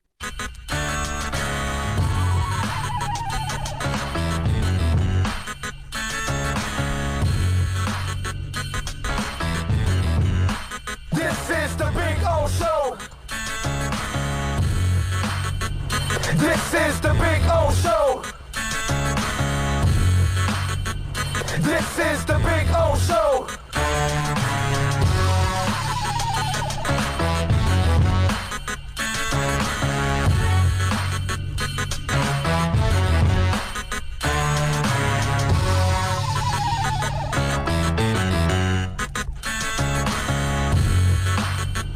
This is the Big O Show. This is the Big O Show.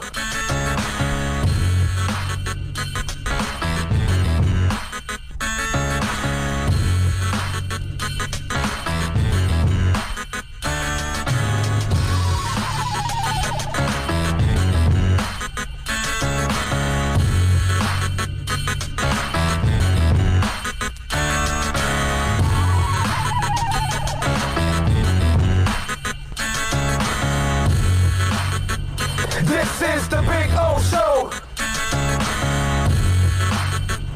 This is the Big O Show. All right, we are ready to rock. We promised you Tom Garfinkel. This is the Big O the Show. Vice Chairman, President, and CEO of the Miami Dolphins in Hard Rock Stadium. This is the Big O Show. Would be kind enough to join us now on the program, so we'll talk to Tom. We are, I guess we're trying to get him on there. You got him good there? You got him? You got him? You ready? Tom, can you hear me? Let's see. No? All right, hold on.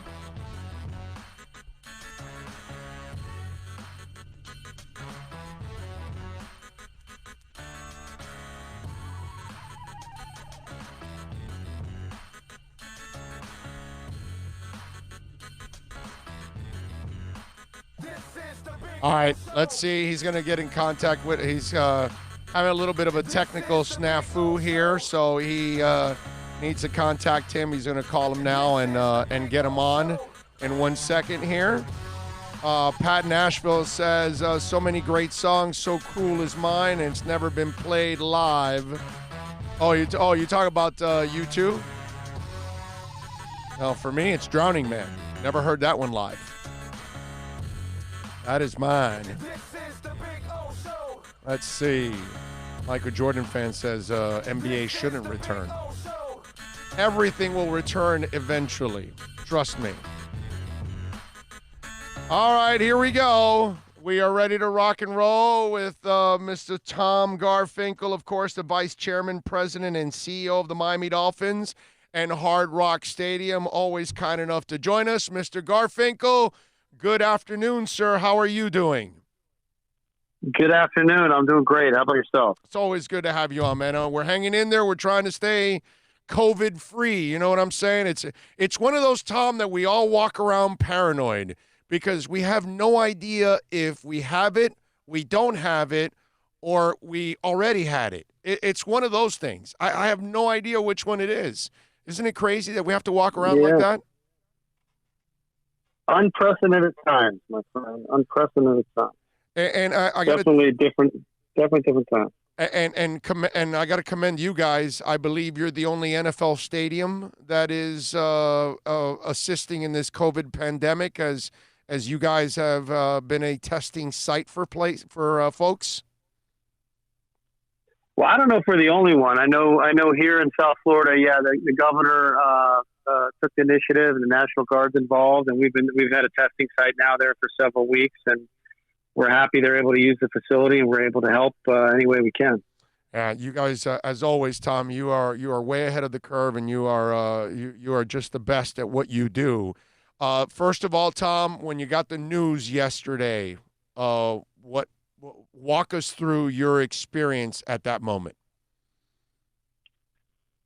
Oh, well, I think the first reaction is just a very personal one. A coach who's a friend. You know, I had the great opportunity and honor of getting to know him, and you know, I met him. He was 83 years old when I met him, so I've known him about 7 years. I got to know the man. I never really knew the coach, and he was just a wonderful guy, just a wonderful person, great father, husband, friend, wonderful to be around.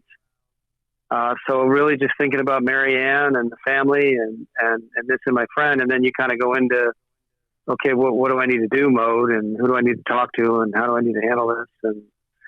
And how do we make sure we can protect the family and the message gets out right in the right way and all those kinds of things. So, you kind of quickly get into that, but really it was just about, you know, friendship and being sad and thinking about all the people that I know that, you know, the Bob Greaseys and Jimmy Cefalos and Dan Marinos and, you know, the people, Kim Bocamper and Joe Rose and Larry Zonka and all the people that have been telling me stories about Coach Shula for so many years and all the wonderful things they shared. And so, you know, you feel for those people, and Marianne, who's just one of the most wonderful ladies I've ever met. So I you know, it was a tough day yesterday. I can imagine, and you know how his impact on all of us that have been, you know, lifelong Dolphin fans, and how it is. In the last 24 hours, what has amazed you about everybody's reaction? You know, it's I guess it's a reaction you would expect. I mean, he was just a special guy. He impacted so many people. He you know, I mean, if you had to pick a handful of people that helped put Miami on the map and build South Florida into what it is today, and really establish, you know, really an icon and a legend of not just the game of football, the NFL, really you know, Florida and really the country in a lot of ways. I mean, he's certainly one of those people. So I think, you know, the outpouring of love and support and to the family and his friends and all the people that cared about him and how many people's lives he impacted is not surprising, but I know appreciated by so many people. And Tom, you do such an amazing job of planning for this stadium and events and things like that. And, you know, I had the pleasure when I was at QAM to call Dan Marino's celebration from the booth, and Mandich did the pregame. I did the whole ceremony from the box, and we did it right for Dan Marino and celebrating his career and the retirement of his number and all of that.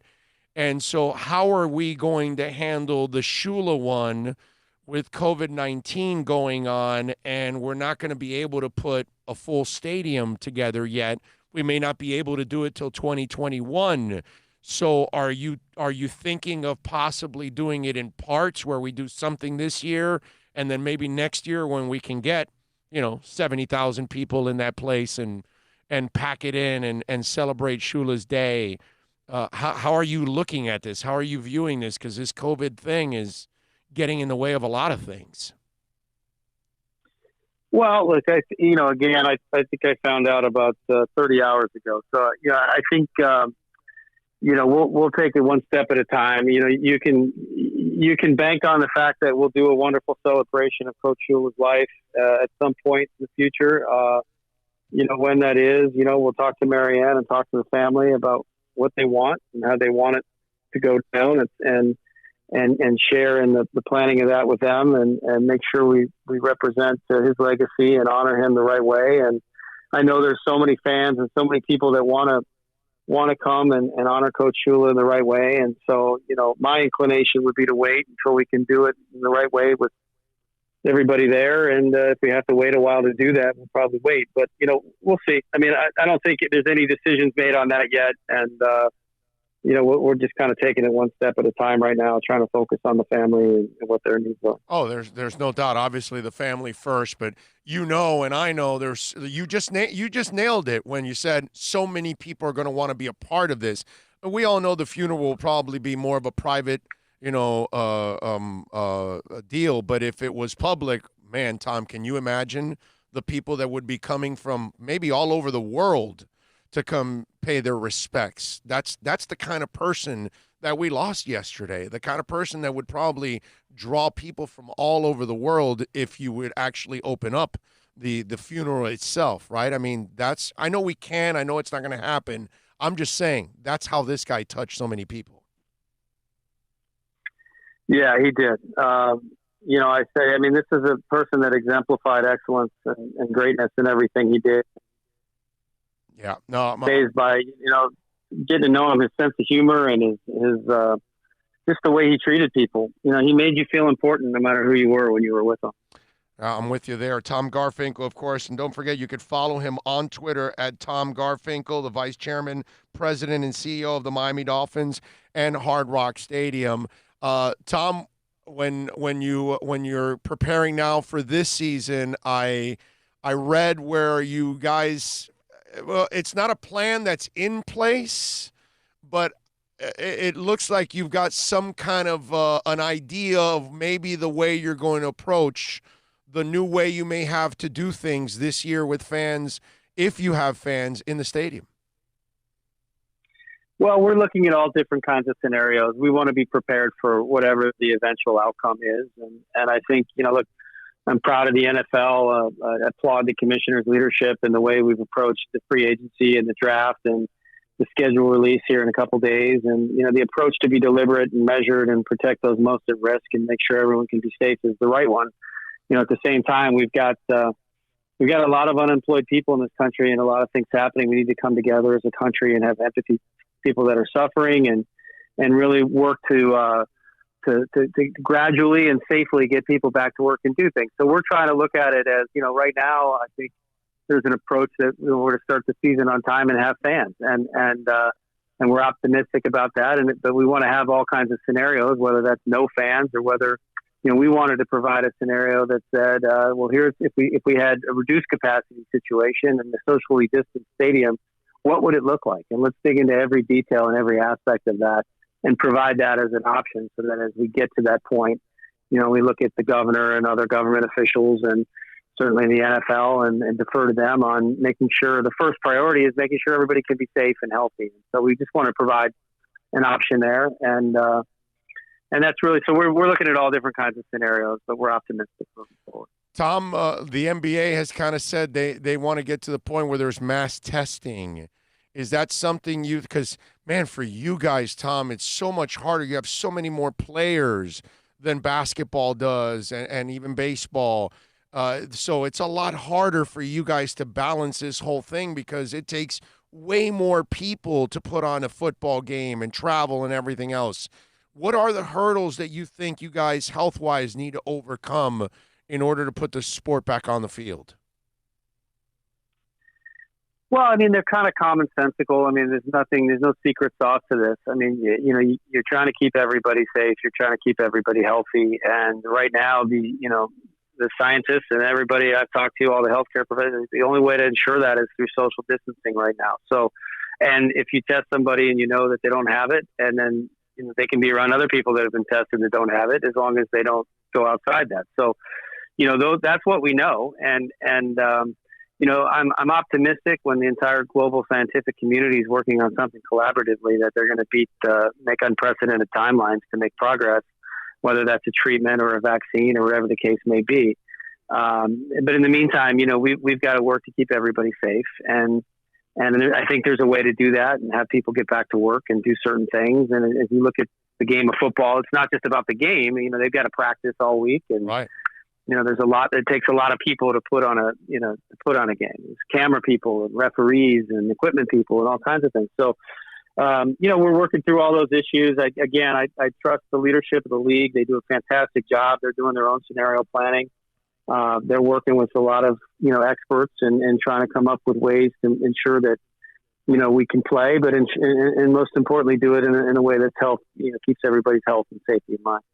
So, Tom, when we lost Shula yesterday, one of the things that a little regret that I had on me was I wanted him to hang on a little bit more because I think you guys figured it out finally with Greer and Flores. And I think you're headed in the right direction now. And I really would have liked to have seen Shula watch you guys have the success that I believe you guys are going to have over the next couple of years building this thing up. Is there a part of you that thought about that? Well, look, I think, when we hired Brian, I don't know how soon it was after he got here. I took him over to Coach Shula's house and introduced them, and they got to spend some time together and meet. And I know after that they spent more time talking. And I think there's some kindred spirits there. I think, you're talking about, not to compare anybody to Coach Shula in any way. That would be unfair to Coach Shula and to Brian. But, there's some similar values there in terms of how they look at the game of football, their love for the game of football, their competitiveness, the toughness, the discipline. So they had a lot to talk about, and it was fun being a fly on the wall for that. And, I believe a lot in Brian. I think he's a great coach. I believe in Chris. And I think, taking a step back and trying to say, okay, how do we build this the right way? And I think when you have, 14 draft picks that we went into the draft with, and you have, the room that we had to sign some guys in free agency and try to build this the right way, we got a long way to go. But I think we're on the right path, and I'm optimistic, very optimistic about where we're headed and what we're doing to build a team. The goal is to build something that could be sustainable for the long term, for the future, that we can go compete for championships and honor Coach Shula and the tradition he built and all the players that played for him and the people that came before us. So that's always been the goal. And Tom, you don't have to be a football expert, but, listen, I've been critical of the franchise over the years of the lack of direction at times, the lack of planning. And you don't have to be a genius to see the way they're doing things. That makes a lot of sense, from the teardown last year to they knew that it wasn't a great, pass rush draft, so they took care of it in free agency. And you figured that the draft is going to have an offensive feel to it. And sure enough, there's a lot of rhyme and reason to what they're doing, whereas for many years we were wondering what was the plan, and it almost was like a Band-Aid to try to fix a problem that's there. They kind of cleared everything out so they can start fresh. And to me, it's just everything that they've done just is logical. And I think even the average fan can see what the plan is, and it looks like there's a lot of common sense behind it. And I think that's why people are feeling good about it. Yeah, that's good. I'm happy. I feel good about it. I'm happy people are feeling good about it. Again, I think Brian's he's a consummate competitor and leader and coach. I think, Chris is a very experienced personnel guy who doesn't have an ego, who's collaborative.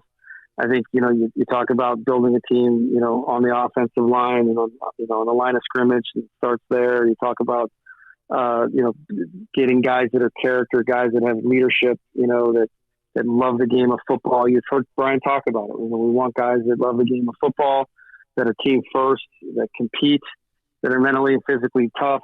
These are the types of players that we want to bring in here. And I think, Brian and Chris were deliberate about doing that. And I think that's going to be, you're going to have an identity for this team, moving forward. I believe, that's going to be a reflection of the coach and of Chris, and hopefully that translates into great performance on the field. And I believe in what they're doing, and I believe that there's a deliberate plan about how we're going about this to try to build something sustainable for the long term. So I'm excited about it, and but there's a lot of work to do. Tom, you usually are playing chess when everybody's playing checkers, because you, just like the plan you had for COVID-19, if it's down to 15,000 fans, you already have a plan in place because you're that guy. So I'm wondering that you have done such a freaking phenomenal job of making the experience at the stadium so much easier to drive in, drive out, walk in, walk out, experience inside. The amenities have grown from the roof and the clubs and everything else that you've done, which has been just awesome.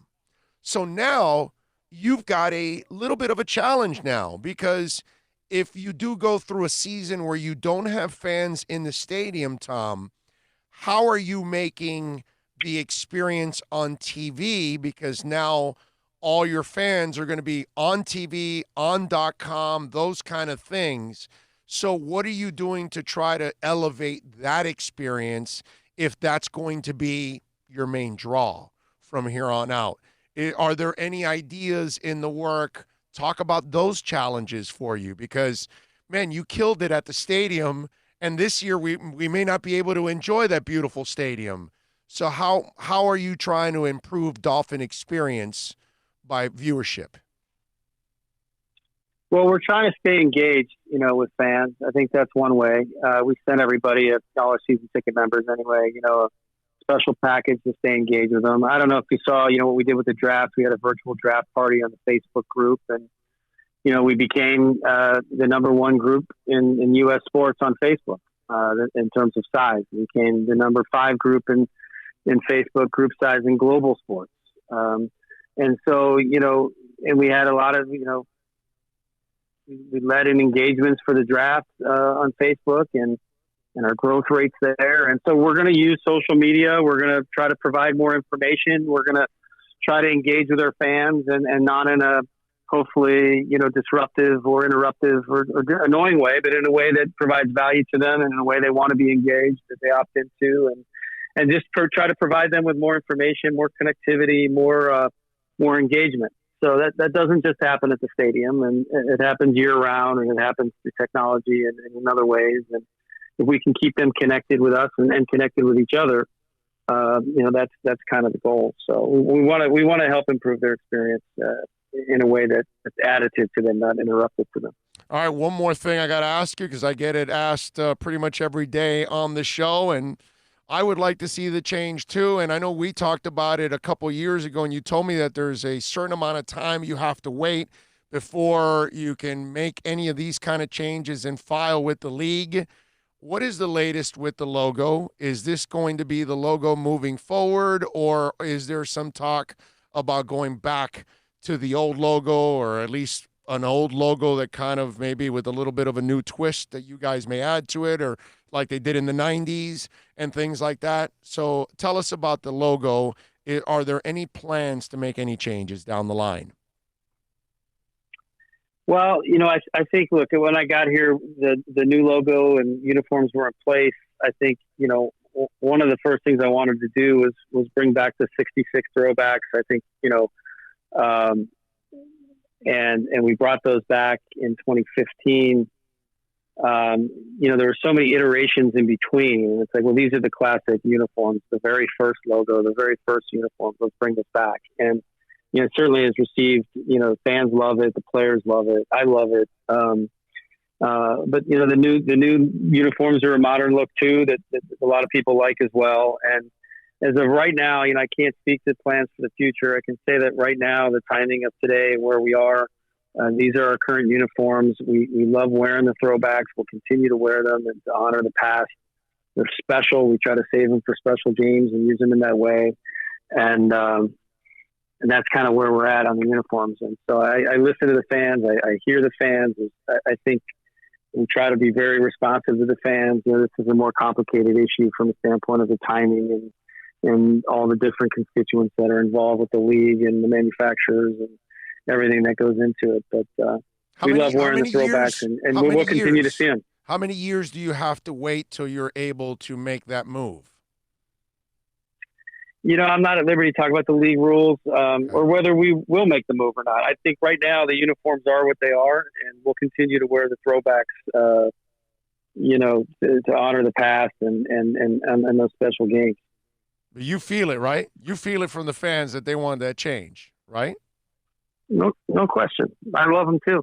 I love those uniforms too. Yeah. All right. So I brought them back. I know. Yeah, that's why I'm saying this is why I admire you so damn much, because you're always playing chess when everybody's playing checkers. You're always ahead. We've seen what you've done since you took over. You've been a monster, man. What you've done with that stadium, I appreciate it, not just as a sports fan, hell, as a concert goer too.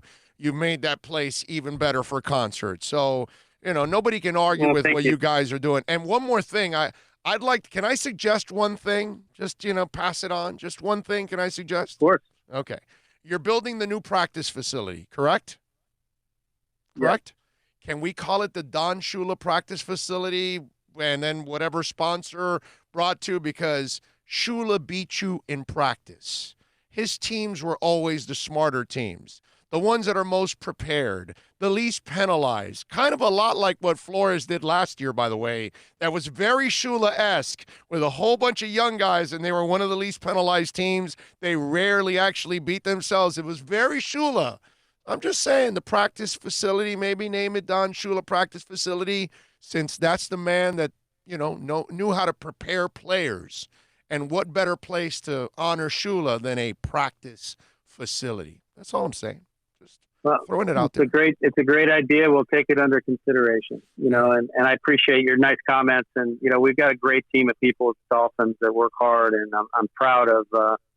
We just had an all-employee Zoom call here, 300 people on it before I got on this call, and I can tell you, I'm just really proud of the organization, proud of the team, proud of our leadership team and the people that, everybody works really hard, and there's just a lot of creative, smart people, great people that work together collaboratively, and the organization's in a really good place, and we've got a great owner, and there's a lot of things to be excited about for the future of the Dolphins. Well, my brother, it takes leadership, man, and you definitely provide it, Tom, and I appreciate you being a stud, taking some time to talk to us and handling even a couple little difficult questions there at the end. I appreciate you. The fans thank you, and wish you the best, my man. Hang in there, stay COVID-free, and let's do it upright for Don Shula. He deserves it. You too. Thank you very much. You got it. Stay safe. Thank you, Tom. You got it. There you go. Tom Garfinkel, Vice Chairman, President, and CEO of the Miami Dolphins and Hard Rock Stadium. We're always in control, and when you say Miami, you're talking Super Bowl, 'cause we're the Miami Dolphins. There we go. All right. He was great. He was great, as always. Appreciate him, and even handled all the tough questions there. The uniforms. He feels it. I mean, well, he even threw it. That's why I brought the old ones back. Because I talked to him about this a couple years back. I'd have to go find the interview. And he told me that they needed to wait a certain amount of years to then file for it. And I think it's somewhere around 10 years. And then within the next 5 after that. So it's like a 10 to 15-year process or something. I forgot. He didn't want to get into it now because obviously it then becomes more of a story. But I think he senses it that some changes need to happen with that one. So there you go. Josh says, thank you. Oh, thank you, Josh, for tuning in, for watching. Drew Bo chiming in, saying Super Bowl. Myron Sanchez. Alexa V, thanks for that. Oh, appreciate you all, of course, keeping it locked. Let's see, what else do we have here on the lines? Jerry Ayers says, and Don Shula Practice Facility, love the idea. Yeah, there you go. Hey, listen, I'm the guy said fire Tannenbaum and Gase and put Greer in place. They followed me there, right? They did what I wanted. It's not like I have bad suggestions. So Don Shula Practice Facility would not be, a bad idea.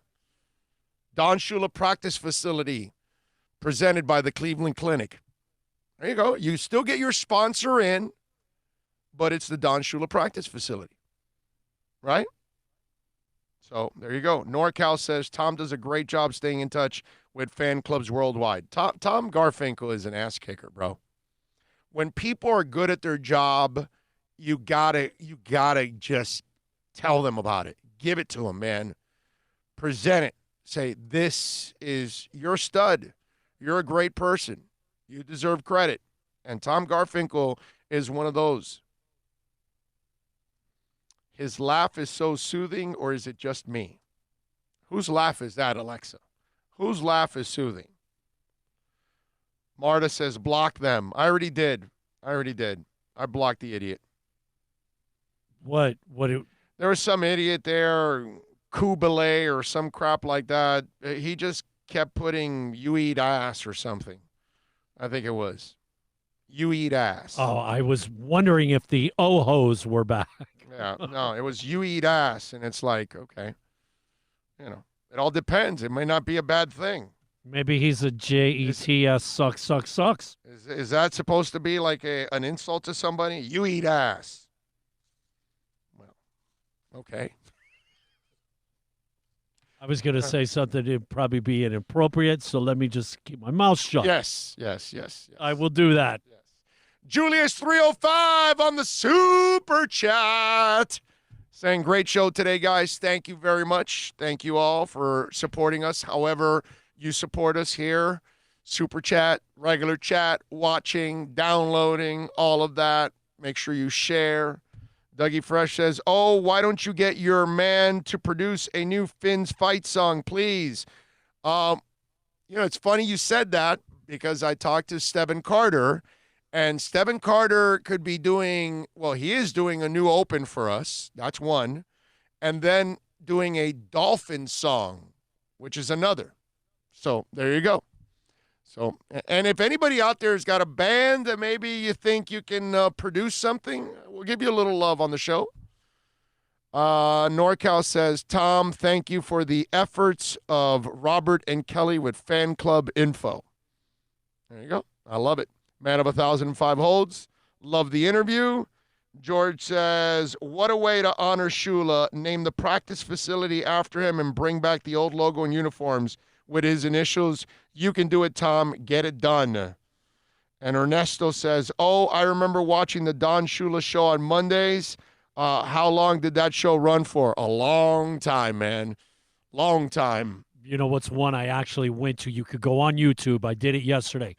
Chuck Dowdle hosting the Don Shula show, and it's the one prior to us appearing in Super Bowl 19. You want to get Chuck Dowdle on the show? Isn't he in Atlanta? Been in Atlanta forever. I can get Chuck Dowdle on the show. I used to get Chuck Dowdle on the show every year when I was at the SEC Media Days because he was there covering the SEC Media Days, Georgia. I think we did have him. Did we not have him on when we were at that other Mickey Mouse place? At that 1210 crap? Yes. Yeah. Exactly. I maybe. I don't know. I want to say we did. Yeah, I want to say we did one day. We could. I know Chuck.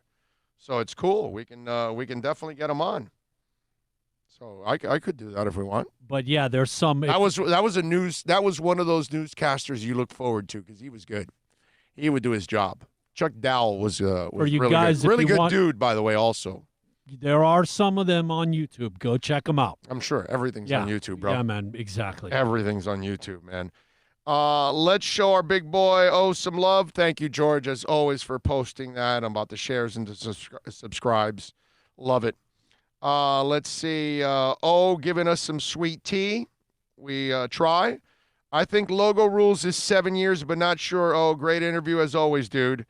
I think you might be right, but I don't know why I was thinking between 7 to 10 years, and then it's like another 5 for the process or some crap like that. I remember he said it was like it's a process. Like it sucks. Okay? Monday night before Monday Night Football, the Don Shula show. Yes. What is it? It was a Tinsley production. It was. Man, that's good. That's really good. I remember. Yeah, I remember. Oh man, it was right off of Key Biscayne. That white building.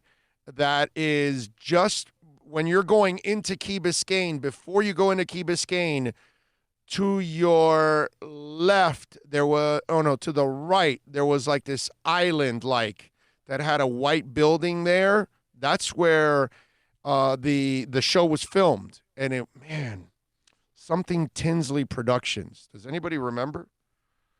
Anybody remember the if you remember the rest, that's pretty good. There was always the jeweler's certificate for the guests. Yes. You know? Yes. Damn it, what was that thing, man? Oh, I'm trying to remember the announcer's voice and saying the name of the show and the production and all that. And I know because I can always remember, like Streets of San Francisco, a Quinn Martin production. That kind of stuff. It's Tinsley something broadcasting. And isn't it Tinsley Sports? I don't know, man. I don't know why I'm imagining that there was another name with Tinsley than then maybe sports or broadcasting or something along those lines. I forgot what it I was. think it was something Tinsley Sports Media Production. Howard Tinsley? I don't think it's Howard Tinsley. I don't know. Mark Tinsley? Everybody's chiming in with different things. And somebody's putting, is it Tinsley Sports Production? I just think there was another name, man. It's just another name, and I can't remember what it was. You know, it was a while ago, man. It's hard to remember all these stupid little things, right? Anyway, all right, it is time to wrap it up here on the show since we've done almost 4 hours on the broadcast and a lot of interviews today. Today, now I feel Tinsley Sports Network. Is that what it was?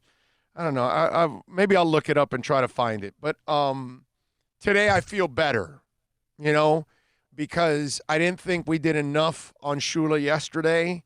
And I was able to talk about some of my personal things. And obviously we got 2 great players on in Webb and Sims. I mean, those are 2 enormous players in the Shula era. But to be able to get Larry Little on from obviously the 72 era, to get Baumhauer on, another one from another era. Then you got Troy Stratford from another era, and you've got Tom Garfinkel, and then a guy like Andy Cohen that saw it all. You know what I mean? A lot of perspective there today on Don Shula, so I thought that was pretty cool. People are trying to continue with the Mark Tinsley, so maybe it was Mark. I have no idea. I don't remember now. Okay. I'm looking at YouTube right now. They've got 73 black and white from Super Bowl 7, Don Shula show. They've got a Week 6 from 1983. I'm going to guess that that's probably when they decided to start Marino, because I did see a specific, we're going to start Marino this week, in a little intro for one of the YouTubes. There's Chuck Dowdle with Chuck Studley, one of the coaches on the show. Yeah, man. I remember Studley. Go check it out. If you're old, you go back, it'll take you back in time. No doubt.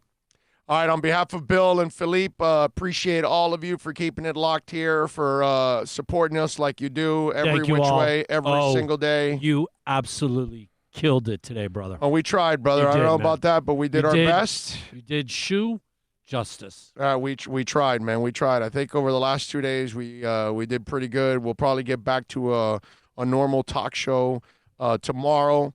Rhino, by the way, says Larry Little's a great guy. I used to deliver things to his house during the summer. That guy always tipped well and asked how I was doing, and he would introduce me to his family. A great guy. Yes, I've met Larry and had Larry on the show many, many times. I have to agree with you 1,000%. Larry Little is as cool as it gets.